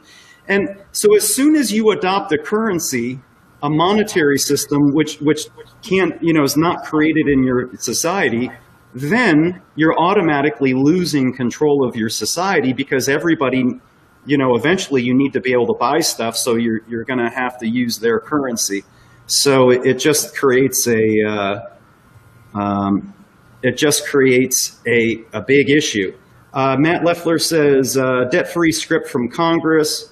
That's viable, but doing it through religion will not give you a good public view, especially when you back Judaism, which is literally the ones that we are fighting against. So I was just going to read that so you can hear it, Anthony. A debt-free script from Congress, that's viable, but what you're doing through religion will not give you a good public view, especially when you back Judaism. That is literally the ones that we are fighting against. So there's two issues here. Number one, that's not what Anthony is doing whatsoever. He's not so deeply into the religious aspects of all of this as I am. He's promoting the Florijn as a very secular sort of thing. So I don't want to put words in his mouth by any means. But yeah, let me say something about that, Wayne, because I am a man of Christ. You're well aware of this, and my faith is very important to me in my work. But I think that Bible thumping, there's no place for this. Every issue that we are discussing in the public domain, whether it's sexual relations, mass immigration, the government, blah, blah, blah, blah, blah, I think that the Bible is a good source, and I take the Bible very seriously. But you must appreciate all these matters on a purely scientific level. And if the Bible is true on a certain issue, then you will find the scientific evidence for its proposition. Otherwise, it's not true. It's as simple as that. And I've always aimed to analyze the monetary system on its intrinsic merits. And the simple fact is that the monetary system redistributes basically all production in the world from the working people to the idle classes. Yeah, God is against this. Yeah. I'm against this too. I think that a lot of atheist people are against that too. Yeah, like I said, I promoted mountain hours as a secular thing. And scientifically, it's provable scientifically that usury is completely unsustainable at the micro level and at the macro level. So if I loan out $100 at 1% interest, the principal is 100, but the debt is 101. Right? So at the micro level, mathematically, it's impossible. At the macro level, eventually, the debt, in order to pay the debt back, you need 3 or 4 or 5 Earths in terms of product to pay back the imaginary debt. So I can prove what I speak scientifically, because that's the basis. I was an agnostic for 95% of my life. I was an engineering student, and I've got a lot of math and physics background. So I can prove usury to be unsustainable with 3rd grade mathematics. Exactly. Yeah. So the reason why I get in to some of the religious stuff is what I was alluding to before, is what do we do if, ultimately the dominant currency won't be a usury-free unit because the bankers control the governments.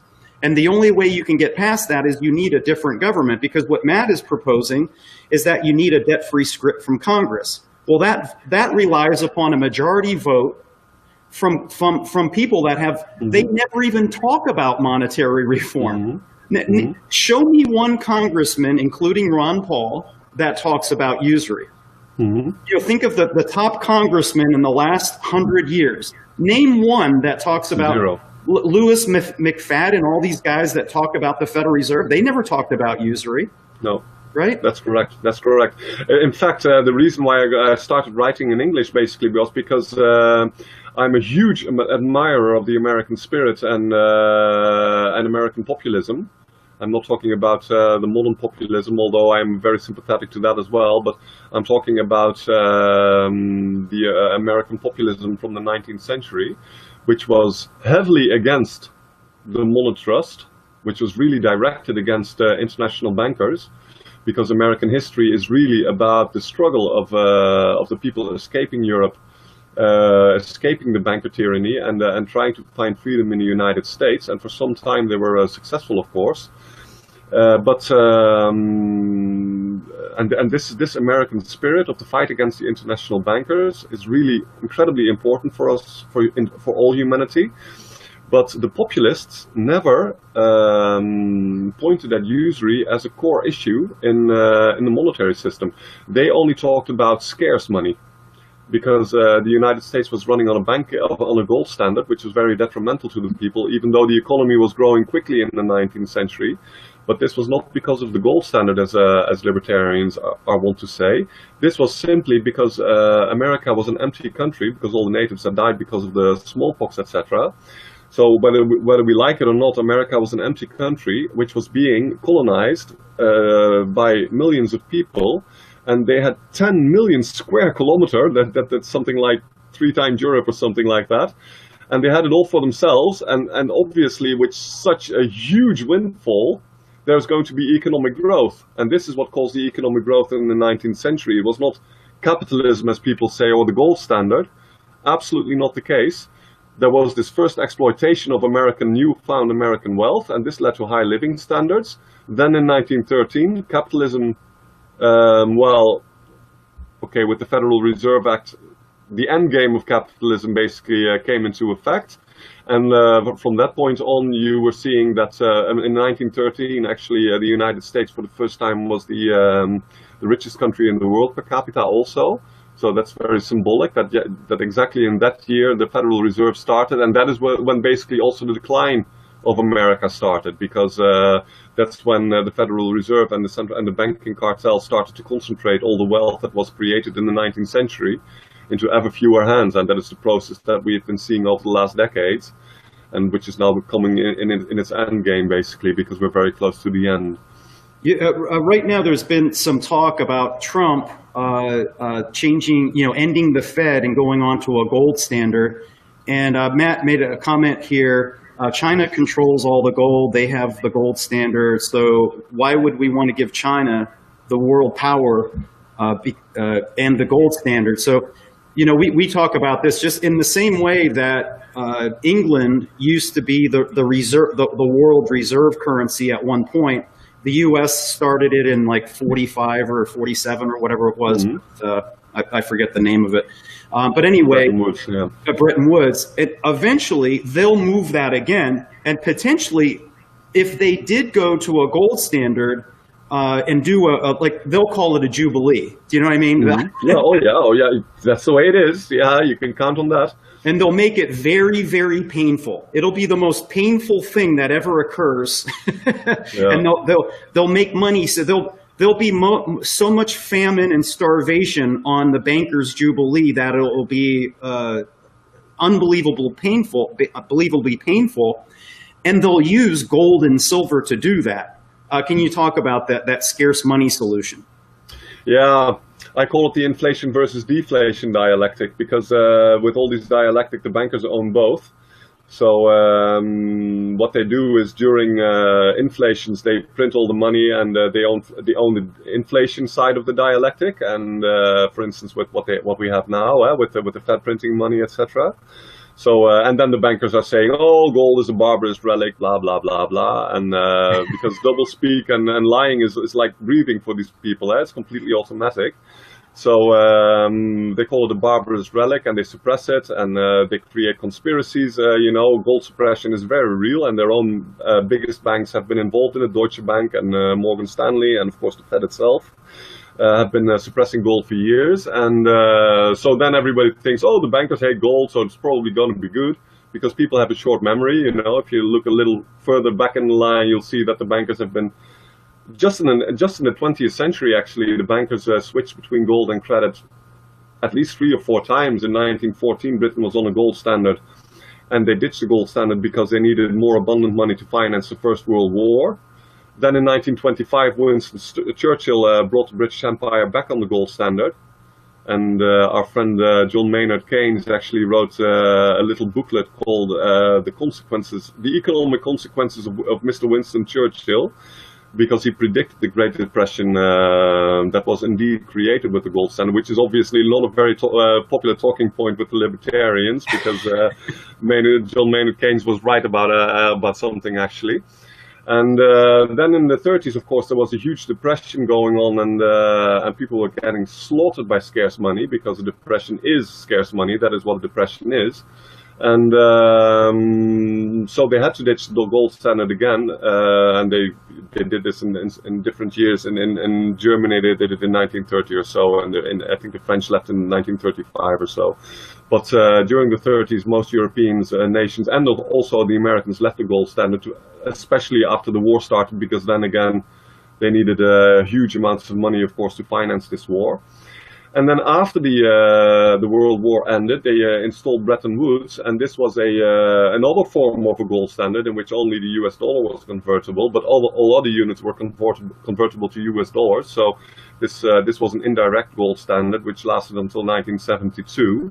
And all these monetary systems were completely under the control of exactly the same banks as are currently controlling the current monetary system. So gold or credit-based monetary systems historically have very clearly always been controlled by the bankers, and they create problems in one system, then they provide the other system as the solution, and because people have a short memory, they keep getting away with this. And currently you see a trend towards gold.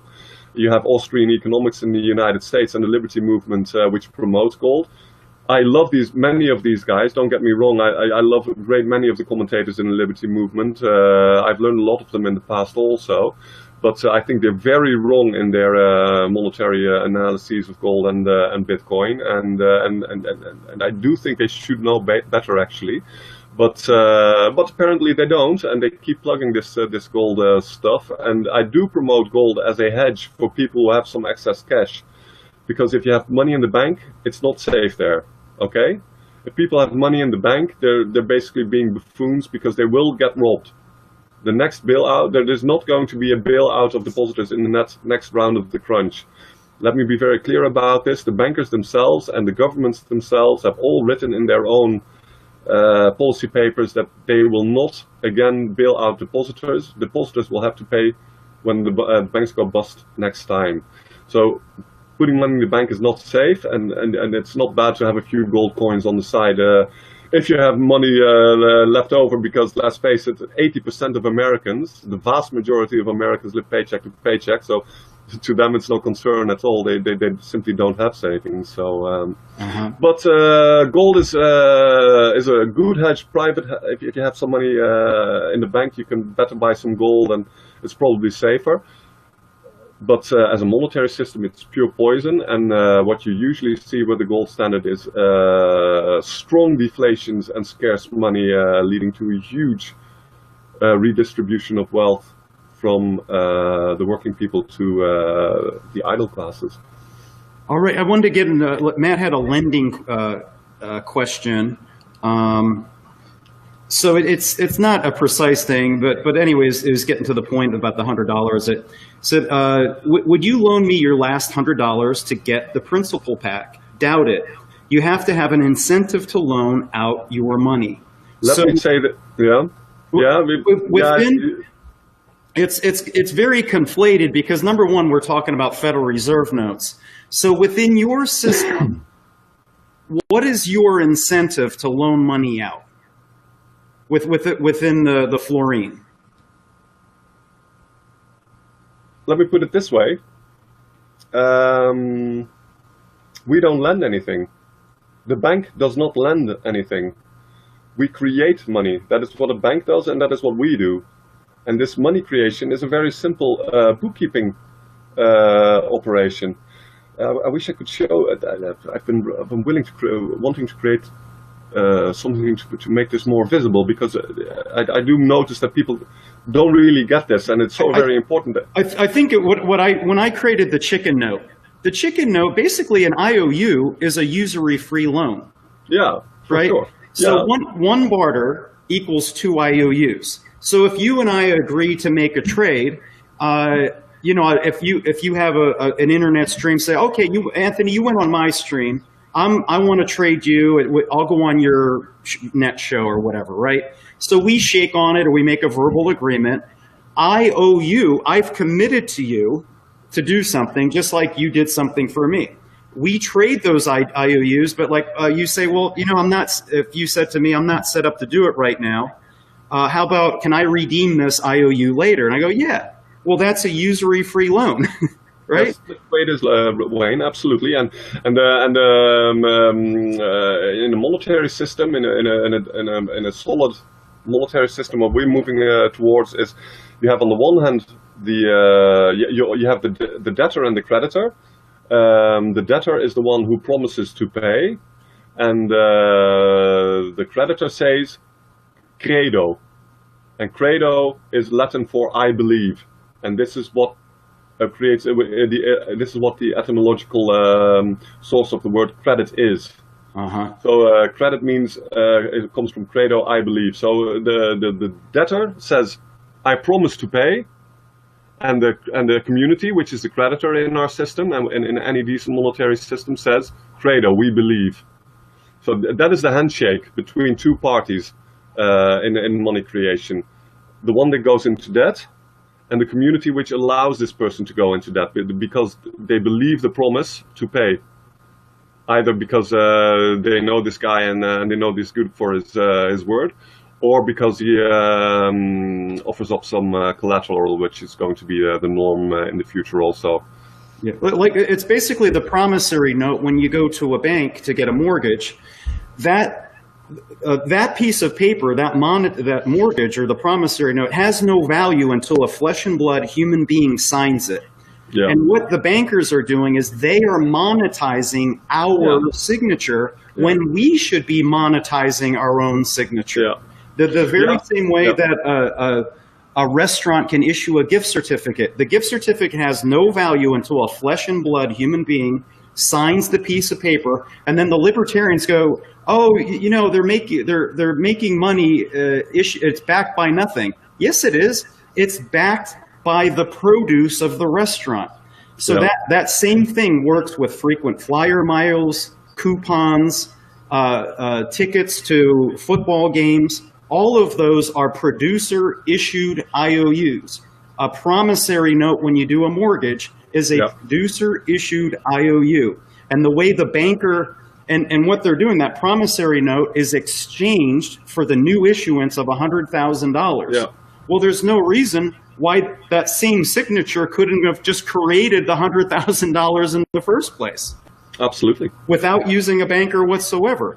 So that's effectively what we're doing with this initiative. And through that, because there's no usury, now you're able to pay off one mortgage as opposed to paying off 2 or 3 with usury. Your creditworthiness rises immensely if there is no usury, because obviously if you have to pay interest, principal plus interest, you're far less likely to succeed in that than a loan without usury. Yeah, and then mathematically, if you have 10 borrowers that all borrow at 1% apiece, now you have if they all borrow at $100,000 at 1%, that means the outstanding debt is $1,010,000. But you only have $1 million in circulation. It's mathematically impossible to pay it off. So that means it's guaranteed to have foreclosures. Yeah.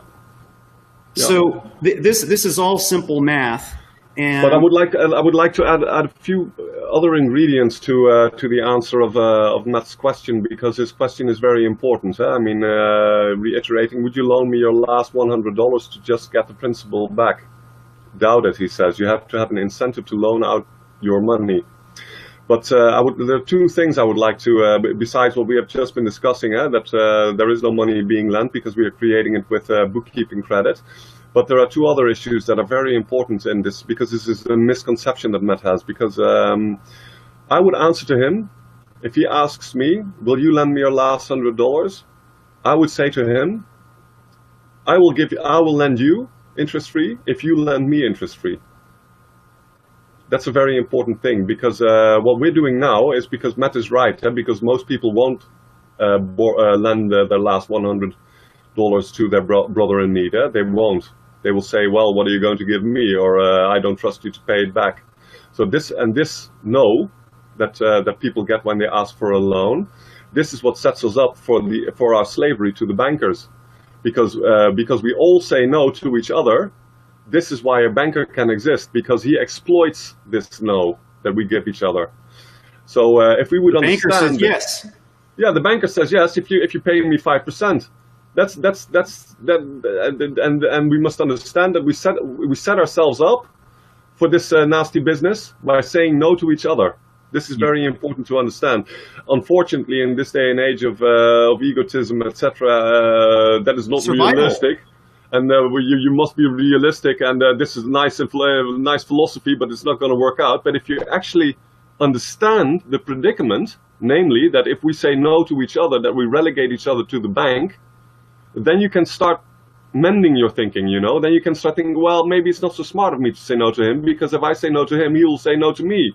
And that's not so handy. So that's one very important thing that I would like to reply to Matt also. And the other thing is that this mentality, would you loan me your last $100 to just get the principal back? Doubt it.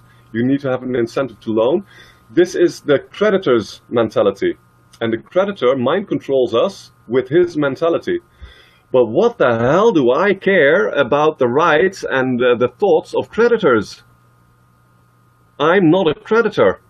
I'm a working man. I'm a debtor. I'm carrying this millstone of massive debt. I'm not profiting from it. So this whole mentality of the creditor does not concern me. What concerns me as a debtor and as somebody who is being crushed by usury, what is in my interests is thinking about, how do I break through this no? How can I break through this interest slavery? And if we want to ditch interest slavery, and if we want to liberate ourselves from this massive millstone that is weighing us down, because this debt is huge and it is weighing us down massively, then we must liberate ourselves of this creditor mentality, and we must think not in terms of would I lend my dollars away, my scarce dollars away to evil debtors who will perhaps not pay me back. That's not the way you want to think about people like yourself. What you want to understand is, okay, we're all being crushed by debt. How can we start thinking in a way that leads to solutions? And maintaining this creditor mentality is definitely not going to work out if we want to liberate ourselves from this business. Yeah, as a good example of that, in the Ithaca hour system of Paul Glover in New York, they had a usury-free loan. They actually had the local credit union was taking using the currency, right? They would use it for some like simple bank fees and that sort of thing. And they had a bank, the building of the bank was expanding, and they set up roughly a $40,000 loan that they borrowed usury-free from the Ithaca Hours currency system. So the bank is a community credit union. They financed it, and since they had the vendors that could do the work, like Jim Callahan and I we can build a whole lot of stuff. Jim Callahan and I could do a bank expansion because we know how to do concrete, we know how to do plumbing, we knew how to do electrical, we know how to do drywall, all of the stuff that the building I'm standing in. Me and Jim built. You know what I mean? Yeah, fantastic. So anyway, these aren't difficult things. And the point is once you have the traders that join the system, if they join the system, they're agreeing to take the currency. So that means by definition, you can loan that very same currency out Well, who's the debtor in this instance? Well, it's the bank, the local credit union. Well, they're pretty qualified. And I'm not saying that you shouldn't qualify. Like, I don't know do you qualify your borrowers to make sure that they're not transient, they're not going to just bilk the system, because that's an important aspect, that they're not transient people that are just going to leave and stick No, listen, for the time being, our network is still fairly small. We have about 800 account holders and about 150 businesses. No, 100, no, not even that. But so it's not really big business as yet. But should we succeed, and obviously I'm suspecting we will, otherwise I wouldn't be doing this, then you need to have very solid credit clearing. I mean, you can't just give anybody a big loan because people will freeload on the system. This is a given, and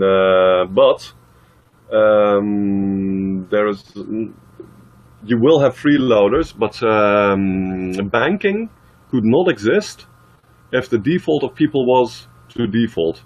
Banker wisdom is that the masses pay, the working people pay, because they feel honor-bound by their word.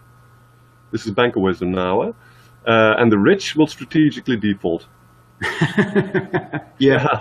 This is reality. They call it capitalism for the elite, and we monopolize the victories and socialize the losses.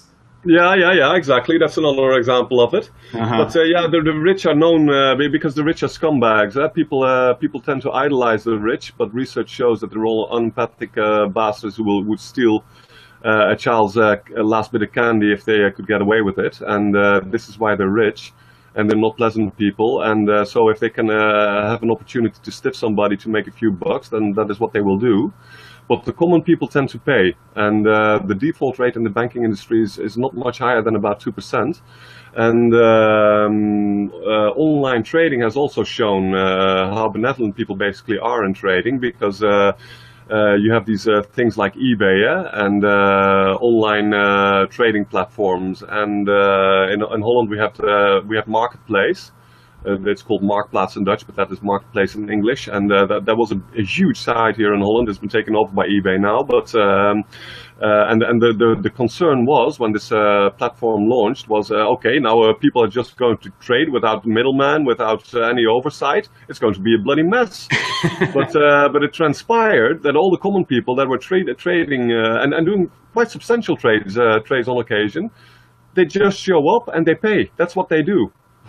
Yeah, people generally are pretty good. You know, I mean, like, especially the more cohesive a society is, the less you have of that sort of aggression. And when I was doing mountain hours, because I came from a libertarian background and I was promoting mountain hours to a lot of libertarians, the mountain hours is a physical currency. And the first thing they kept saying over and over again, well, what's to stop people from counterfeiting it? And like, well, number one, it's really not a big issue. Like, you're presenting a lot of issues that you think are a big problem that aren't. Is there a big issue right now with people counterfeiting coupons? Not right? Do people counterfeit airline tickets? You know, I'm not saying it doesn't exist, but it's not like a real big issue. No. Go ahead. Concert tickets, Super Bowl tickets. You know, I'm sure some people do it, but it's not the major problem with it. The major problem with our monetary system isn't that people are counterfeiting. Like, it's because of these international conglomerates. Yeah. So getting back to the lending side, Matt, one point to add here, Wayne, which I would like to make, and that is that obviously the powers that be have a huge interest into mind controlling us, into believing that we are unreliable, because their whole system is basically one huge protection racket. That's what it is, and they're protecting us against ourselves. That's the beauty of their game. So they need to mind control us into believing that we're dangerous and unreliable. But the truth is that experience shows that, normally speaking, you'll be pretty safe dealing with other people. Yeah. It's. I was thinking, like, during the Continental time, the colonists had the continental and local state script systems, which were reliable. And then it was the Bank of England that had some ships in Boston Harbor or somewhere or other. And they're the ones that started counterfeiting the continental in order to destroy the benevolent currency. As to drive them into their loyal opposition solution of gold and silver, which, by the way, in the colonies at that time, there was no gold and silver mines. There's no gold and silver mines in Massachusetts or Pennsylvania. I'm from Pennsylvania. There's no gold and silver mines in Maine or Virginia. And it was only, 20, 30, 40 years later where they started finding some stuff in the mountains of, I believe, like North and South Carolina or Georgia. And they do this thing where they have the one system, and like you're saying, it's the scarce and inflation, deflation dialect, that once they want to blow up one system, they blow it up, and then they have their loyal opposition solution of gold and silver waiting there when the dust settles. This is how they operate. You know that as well as I do. So Matt was getting to the point, kind of like talking about the time value of money, because he's making an equivalence to borrowing a car. So let me put, you give somebody your car, you expect them not to put gas in it. Is that an example how you expect something out of nothing is? So I think he's alluding to the time value of money here, because often the way that people that justify usury is they're saying, well, I'm loaning you $1 and I don't have access to it. So it's like I'm loaning you my car. So because I'm loaning it, I can't use it. Therefore, I'm deserved the time value of money because I can't use that money to invest it somewhere else. And that's not what we're talking about. We're not talking about a commodity like a car. We're not talking about a physical thing. Money should always be valueless, just like a gift certificate, just like a ticket, because the elite have always controlled commodities. The only commodity that poor people have is their own labor. So can you talk about the time value of money lie? Yeah, I mean, I will, but let me first start pointing out again here that he's again thinking from the perspective of the creditor, but which has a certain purpose. I mean, it's not bad to understand how a creditor thinks. But obviously, we are not the creditors again, we are the debtors, and we are not interested in the so-called interests and the so-called rights of the rich. We are interested in the rights and the problems of the working people who are indebted. And these people we are not going to help with stories about but the poor creditor, he can't invest his money somewhere else, you know. I mean, that's his problem. Our problem is, how are we going to save ourselves all these trillions in usury? And the fact of the matter simply is, I mean, if we pool our savings and if we don't say to each other, but I want some money from you if I'm going to lend it to you, because you would do the same to me. And if we say so, instead say to each other, hey, I'll give you some if you give me some, you know, and work together instead of try to make a buck off each other, then we can break through this line of reasoning of Matt. But again, even more to the point is the simple fact that there is no time value on money that is freshly created as bookkeeping. A bank has nothing to lend. The bank has no money to lend to anybody. What a bank does, it creates the money the minute we come and borrow it. And they take the money out of circulation the minute we repay it. So if I take out a mortgage, I take out 200K, and in the decades ahead, I'll be paying back 1,000 a month or so, or 500 a month, and after 30 years, I've paid back the whole thing. After 30 years, this whole principle of 200K has been taken out of circulation by the bank. So every time I pay back 100, they take 100 out of circulation. And so the money is created the minute it is being borrowed, and it is being destroyed the minute it is being paid back. And obviously, money under these circumstances cannot, by definition, have any time value. It's really as simple as that. It gets very confusing because in some aspects, you're talking about commodity money. In some aspects, we're talking about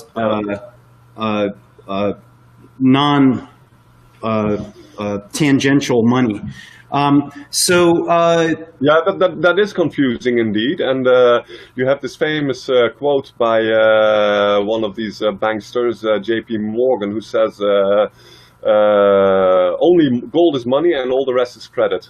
That's a famous quote by him. And obviously, people run with this quote and they say, oh, J.P. Morgan said this. Obviously, he's a banker, so you'd be ill-advised to believe him.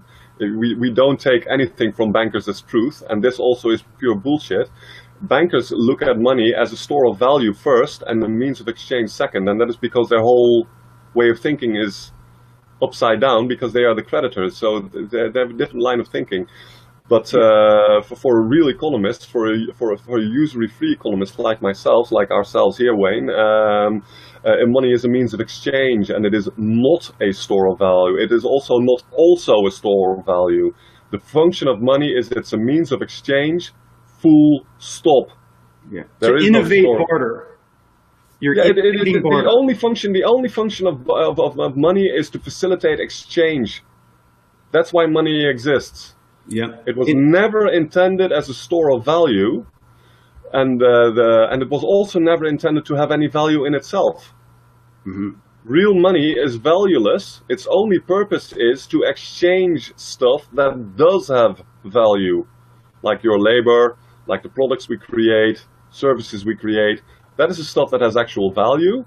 Money itself is valueless because it's only bookkeeping. It's only an Excel sheet, a database with transactions in it. That's all the monetary system really is, and it's valueless. And the idea that money must have intrinsic value was invented by the mine owners 5,000 years ago, because 5,000 years ago you already had interest-free local monetary systems that were based on bookkeeping. For instance, people would bring supplies to the temple and to the marketplace, and they would be getting credits in return, or receipts for the stuff that they entered in the granaries, for instance. And these receipts started circulating in the local economy, and that was the money.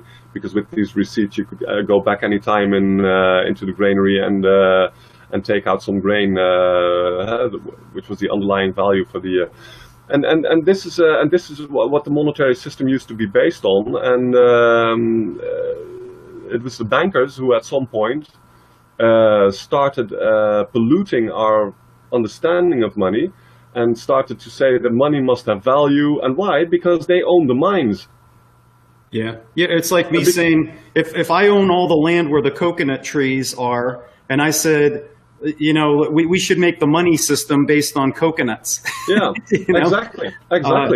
Because only coconuts have this brown color and this hairy stuff on the out, and that's exactly what we need for money. If they don't have that, it's not money, you know. It's probably credit. It's going to go to zero at some point. Yeah, exactly. It's fiat, you know. Here's Matt had a point here. It goes, examples you give about creation of money from our signature is only a phenomena that has happened in the last 100 years. I speak to instances that real world situations throughout time. Anybody, you can ask for anything better to a credit, and no one gives you anything away. Nobody gives anything away for nothing. That's a logical fallacy. Well, like, you know, we're giving you, number one, like, let's address, he's basically saying that signature money never existed until the last 100 years. That's not true. That's not true. And what Anthony was saying exactly is that money, like Deuteronomy 14:23 through 25 talks about the tithe. So let's say we're living tribally 4,000 years ago. We're in a tribe, and once every so often we get together and we have a feast. And it's like a big potluck, and everybody brings. And what you're supposed to do is to pay your tithe to the community so that the widows and the orphans and the travelers are covered and they can survive. Everybody brings their flocks and their herds and their oil. So this is at a time there is no money. If the distance is too far away, then you issue a bond with your hand. That bond is man, it's too far. And by the way, these guys live in my community. I'm going to bring a bond. My 10% is, I made 100 bushels of wheat. I'm going to give 10 bushels. Here's my IOU. I'm going to bring it to the potluck.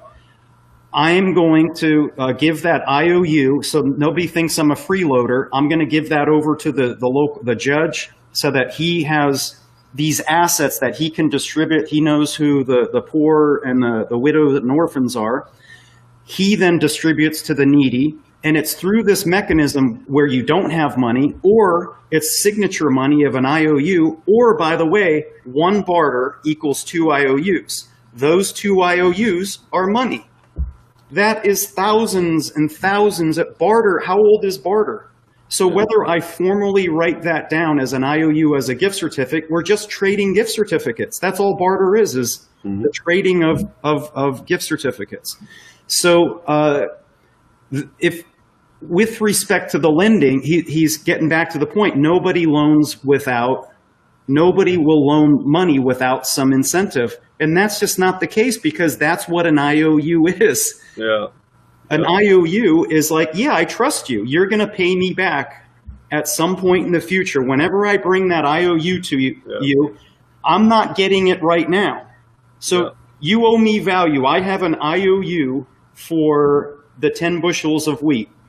And basically, I can get where Matt is, but what I can say to him is basically,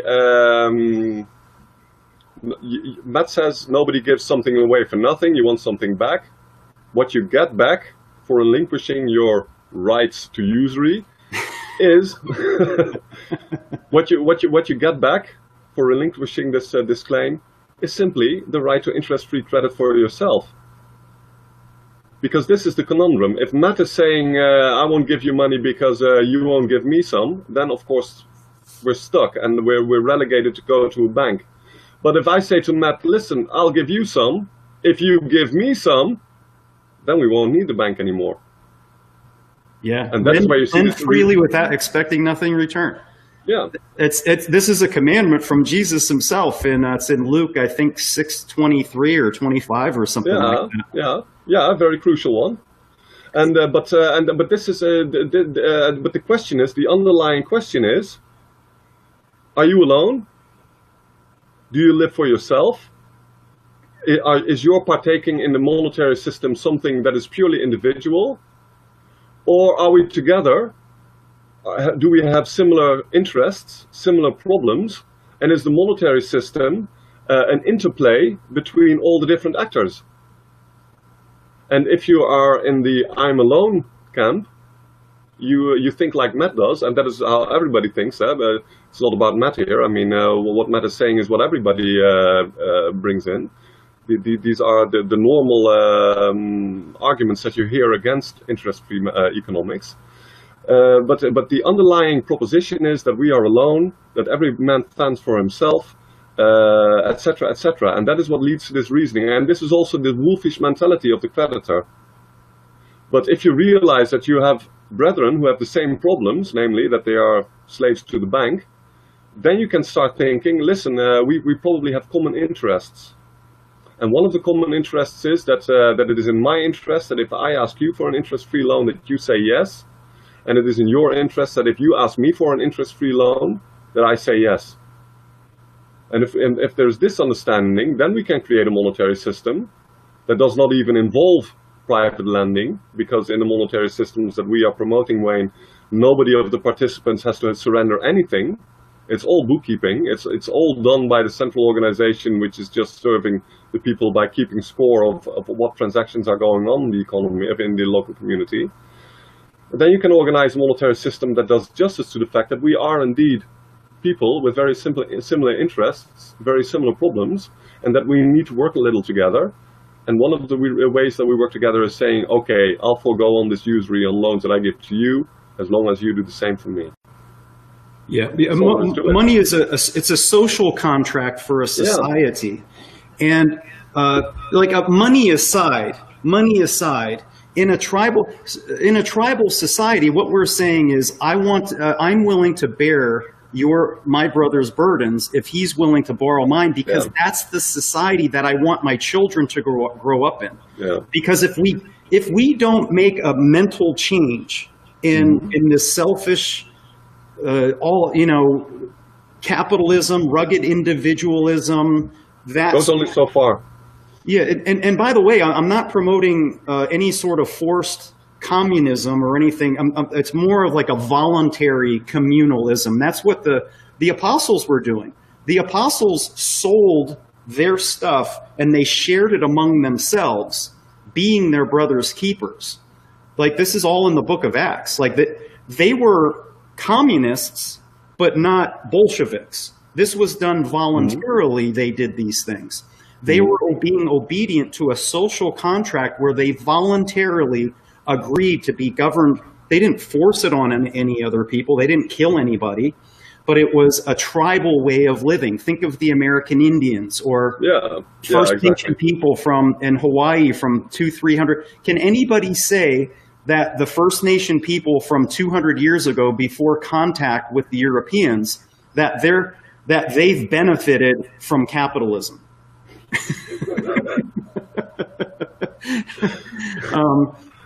I think that they are where we will be in 100 years if we don't really clean up this mess, Wayne. Because that's where we are heading to.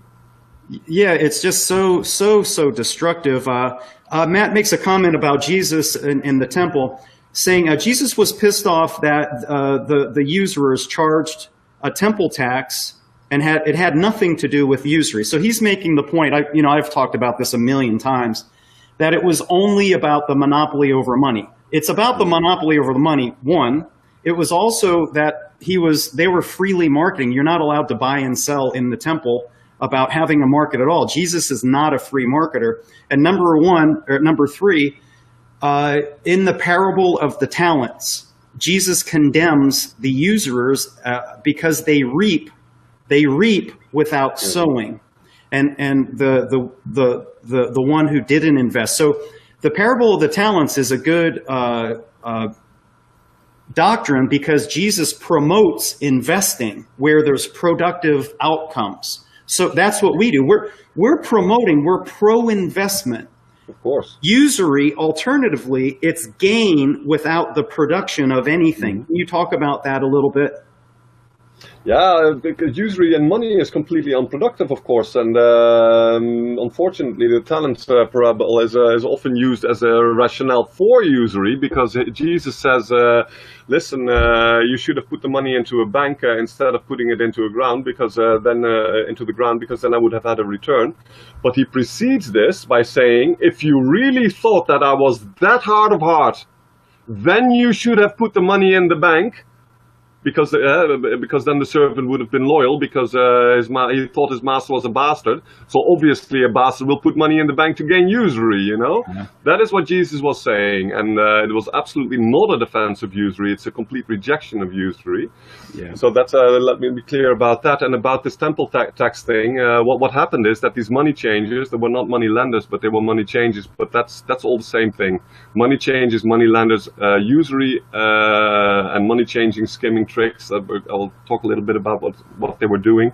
All these tricks are being done by the same people. All this financial mafia stuff is all done by the same people. So usury, you and I have a big beef with usury, but obviously these inflations and deflations they are creating are just as criminal, and the money changing tricks are also completely criminal, because what were these money changers doing there? These temple taxes could only be paid with a very special shekel, a sort of silver shekel. And that was not the normal monetary system that they were using for their daily trades. You had to buy these shekels so you could pay your taxes with them, your temple taxes with them. And they were keeping these shekels very scarce, as a result of which the shekels were very expensive. And this is how they were oppressing the local people. Local people could only buy very expensive shekels for their temple taxes, as a result of which these were very high. And this is what pissed off Jesus, and this is why he attacked them. And this is also why he died a few days later, because you don't fuck with the money changers, okay? You just don't. You die. Yeah, that is That's how it goes down. And that's why you think, let's talk a little bit about the mark of the beast aspect of this whole thing, about this unbelievable domineering control that they have of the society. So much so that the word usury almost never ever gets brought up on television. The word, the debt cancellation is in the Lord's Prayer. Forgive us our debts. It's right in the Lord's Prayer. But if you go to church, they don't talk about it. It's Never. Not on TV. It's not in the universities. You can't go to any university and get a degree in biblical economics. This is so much so that they have that much power in our society that it's pretty profound how much power that they have. So effectively what they have done is created the whole earth into a synagogue. They're the synagogue of Satan. Mm-hmm. And anybody that starts talking about things that are contrary to the morality of this, of these rebels to the law of Moses. They hate the law of Moses. But they impersonate the people of Moses. So anyway, the point I'm trying to make is that it's growing more and more apparent. Anybody that contradicts their morality gets cut out of the marketplace. You bet. And that's happening with deplatforming, with censorship, with these very ideas. Even the topic of monetary reform is virtually nowhere to be found on TV. It's not in the movies. No. All you have is a little bit of libertarianism, because that is a banker-controlled philosophy, especially plugging basically gold-based money, but also very much deflation. So libertarianism is good for the bankers during downturns, because libertarians will typically defend austerity during deflation, which is pure criminal war against the people, but they need controlled opposition to promote these talking points. It's very painful. I'm not against the libertarian folks that are probably also listening to this show, because I know that they are looking to resist the current order, but this is how we are being manipulated, because they feed us with ideologies that we hope will resist the current order, but which in effect actually serve the current order. And this is an example of how this works. And help me out here, Wayne. How did we start this thread? It's basically the way we've been domesticated. The best way to think about all of this is that we've, since birth, have gone through a very elaborate trauma-based mind control system, and it's layer upon layer upon layer upon layer of deception. Mm-hmm. So there's one deception where you reject it, and you think if you get rid of that one, that you're good. But in the meantime, so it's like, I got out of the Democrat Party and now I'm a Republican. Exactly. Hallelujah, freedom has come. Right. Then you're a Republican. Oh man, these guys, they're supporting gun control or whatever. And now you reject that, and then you go down, and now you're a libertarian or over or whatever, and you think this is good, and you're like, man, these guys are for free markets, which means all of the jobs go to China. Yeah. Exactly. The free marketers are for, all this immigration and just moving. Yeah. They're for sheep herding. So where you had, think of the Hawaiian people or the First Nation American Indians. You're coming to them with free market capitalism, and you say to the American Indian, hey, we have free market capitalism. Do you want some? Well, what's the benefit of it? Why is it better than what we have right now? Well, you can work all day for nothing. Well, you can have jobs. Why do I want to have a job? So what do you do with the job? Well, what you do is you leave your family all day long, where eventually your wife just raises the family. For now, eventually it's gonna go worse, right? So she'll get off working too in the near future. No worry. Right. So eventually it'll be the government. Our lawyer. So eventually it'll be the state will be raising your children. Yeah. So anyway, it's really just, when you think about it from a tribal standpoint, what is it, once I adopt your system, what's the benefit of adopting your system? So that I can have, you know, if you're First Nation, so that I can have all of my products made in China? Is that why? So that I can have alcohol and addiction? So that you can, just like the British Empire brought opium into China at the force of a gun?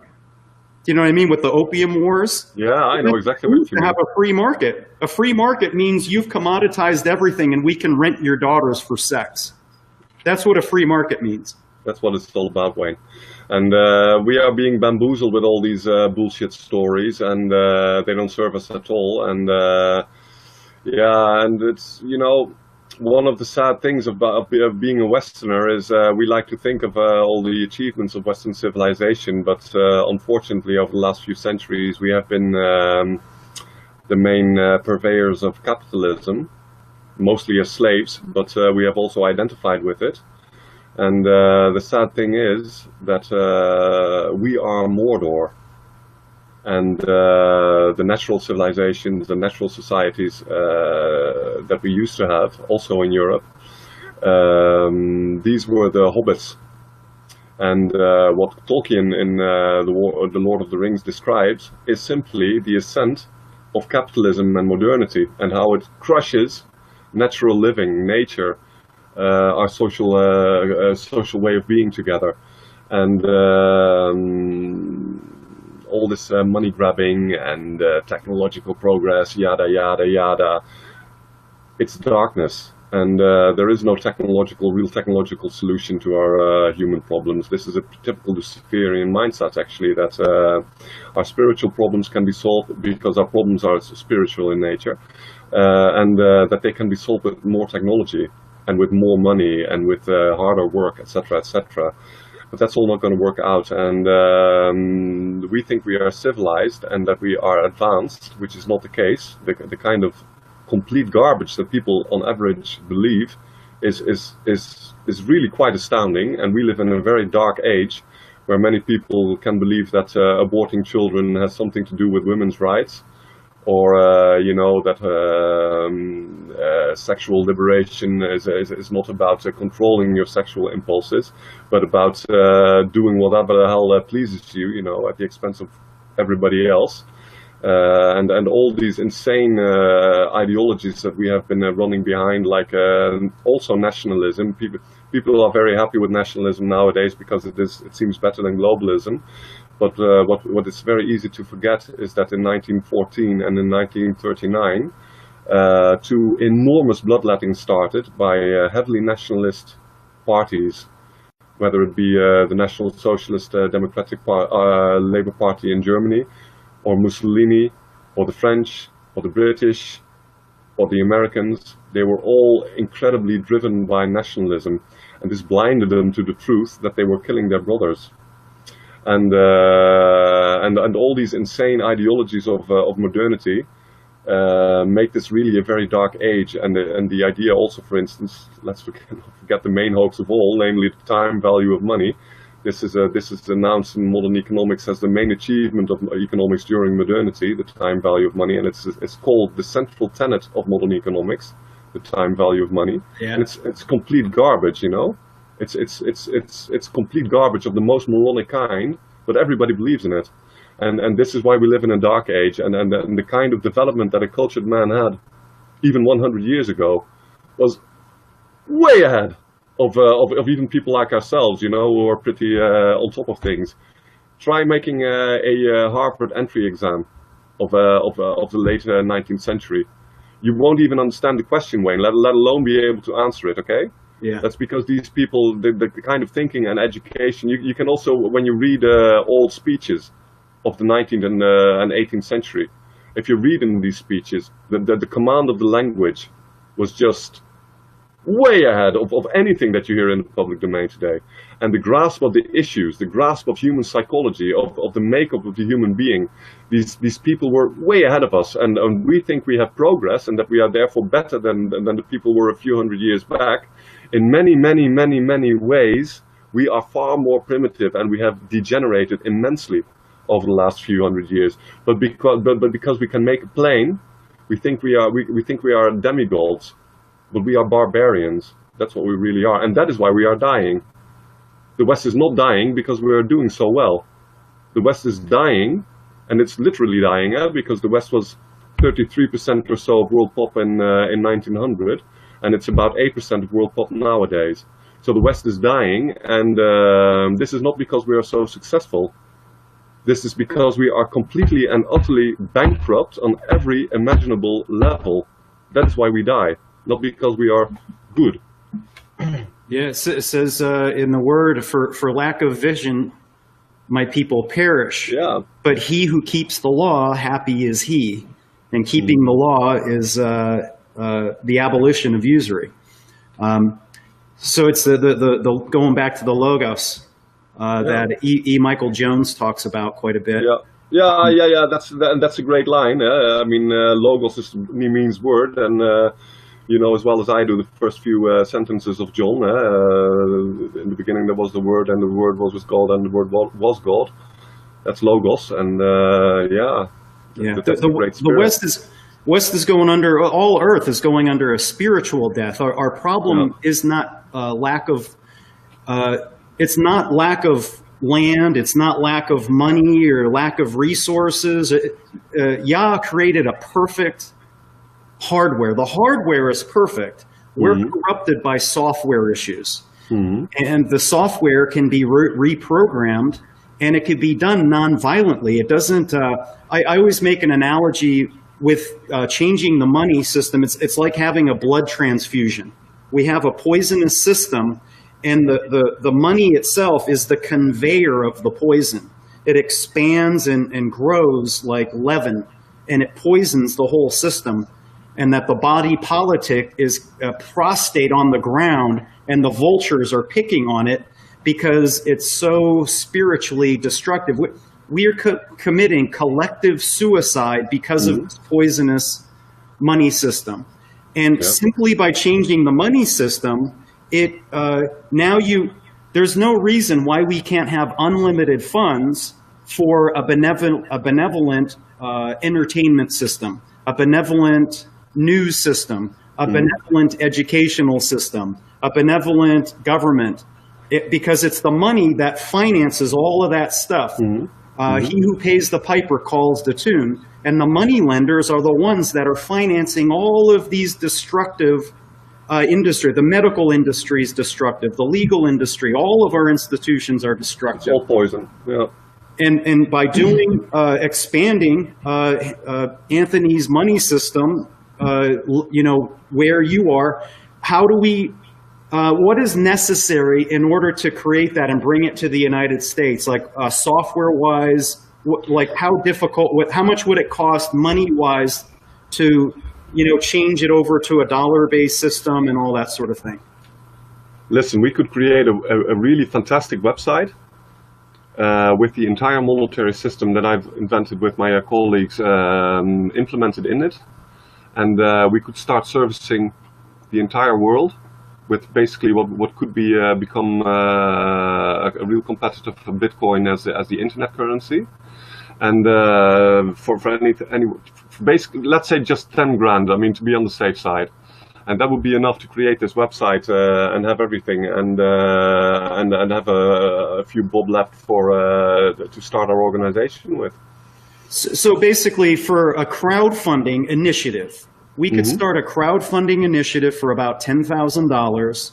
Yeah. And by definition, you are getting, because you're crowdfunding, you're getting a whole bunch of people potentially that would be traders, that they would be participants of the currency as well, right? Yeah. So then potentially they could be borrowers from the system. Potentially at one point they can get mortgages from the system, et cetera, et cetera. What is the mechanism for those who promote the system to get compensated, to get people to adopt the system? What's the compensation? Yeah, how we work in Holland is that people who's the system is free for consumers, but businesses pay 10 Florijn per month if they have sufficient turnover. So it's if you gain nothing from the system, we won't charge you anything. But if you make about 1,000, if you turn out over your first 1,000 in the system, we expect you to pay a tenner per month to help us settle our costs. So this is absolutely not.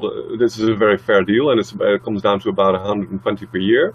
And what we do is we offer this 120 per year to resellers. So if people sign up businesses for the system, and these businesses start paying into the system, the 120 per year, we don't take that money ourselves, but we pass it on to the reseller who has signed up the business to the system. And as long as the business participates in the system while paying, this will be an ongoing income stream for the reseller. And if you think about this, that means that if you sign up 100 paying businesses, then you already have an income of 1,000 Florijn per month, and it only gets better from there. So that's a very it's a basic mechanism, but it's also potentially a very powerful one. But it has not been entirely easy selling the Florijn as yet. So we want, of course, more growth, and we are progressing, and we have huge challenges here, of course, because I spend far too much time making money to pay the rent, which obviously severely distracts from the mission. But that will only get better when time goes on, and yeah, that's the basic mechanism that you were asking for. Then just hypothetically, then let's say we had a U.S.-based system called the Exodus, right? How then would you convert? Let's say you're in Holland and you operate off the Florijn, but you're coming to the United States and you want to convert over to the Exodus currency. What would be the mechanism for you to do that? There are basically two things that you can do. You can do a currency swap. That means that your Exodus organization would open an account with the Florijn organization, and I would open an account with Exodus, and you would deposit, say, 1,000 Exodus into my Exodus account, and I would deposit 1,000 Florijn in your Florijn account, and then you can use your Florijn to make payments for your participants in my network. And I can do the same for my participants who want to do exchanges in your network. And these currency swaps have to be managed because there is a risk that one network buys more from the other than the other way around, and then you would have disbalances in the system. So you have to guard for that. But this is one simple practical way of going about it. But the future would be, say that if you're very successful and you sign up 1 million American businesses, and basically you thank the Federal Reserve, and which I hope you will succeed in doing. And I'm successful here in Holland as well, and we thank the Dutch bank here, the Nederlandse bank, with 1 million Dutch businesses signing up here. Then it wouldn't be too much of a hassle to program an exchange which would facilitate convertibility between the Exodus and the Florijn in very similar fashion as we currently have convertibility to euro. That would be the ultimate solution. So currently, are you basically offering the Florijn? It's a national, or is it regional, or just local in a town, or how does that work? The practical limitation is that you need to be able to speak and read Dutch to manage the website. If you don't manage Dutch, you can't really use the website. And in fairness, the Florijn was intended for basically the Dutch-speaking economy, which is Holland and North Belgium. Okay. Let me explain a little bit about this, because it doesn't have to be this way. I mean, you can create money on many different levels, but I do believe that money also has to express community. So the euro, for instance, is a bogus currency because it transcends the local communities that it is supposed to serve. A Dutchman, okay, we're all Europeans here in Europe, but I don't really feel much of a connection with a Greek guy, for instance, especially not if I'm supposed to pay off his debts, as is currently the situation. So you want a community which can exist on many levels. For instance, in the United States, to go national means that you will. Yeah, that is already a bit too big in many ways. Not if it's just a virtual currency that is supposed to target the internet, which is a very important market. But the US dollar, for instance, is way too big and is also not successful in serving all communities equally well. Because, for instance, New York and Los Angeles and Chicago, they will have plenty of dollars. But local economies in Arkansas and in all the backward in Virginia and all the backward regions that you have in the United States, these are getting deflated by the stronger, more competitive regions in the United States, and the government has to constantly pump money back into these local economies to keep them going, which leads to taxation, to bureaucracy, blah blah blah blah, has all sorts of problems. What is necessary is that local economies like that of Arkansas and Virginia and all these lesser developed economies, they should run their own regional currencies, which would facilitate an inflation in the local economy with economic growth, because these local economies could be very successful actually, and there's absolutely no reason for the countryside to be so depressed. The only reason why this is so is that in these major currencies, the cities, they suck up all the money and all the working capital, as a result of which the countryside is being deflated. But Arkansas could simply revive its own economy now by creating a local currency. No problem. Yeah. And so you can create currencies on many different levels. I have decided to create one on a Dutch level because I previously had a regional currency here in Holland, servicing only Gelderland, which is a province in the Netherlands. But then later on in life, I realized that this was not the right level to create a currency on, because nobody here in Holland is interested in provinces. You're a Dutchman. That's who you are. Uh-huh. That's the basic level of identity, and therefore I decided it would be much better to create a currency on a national level here.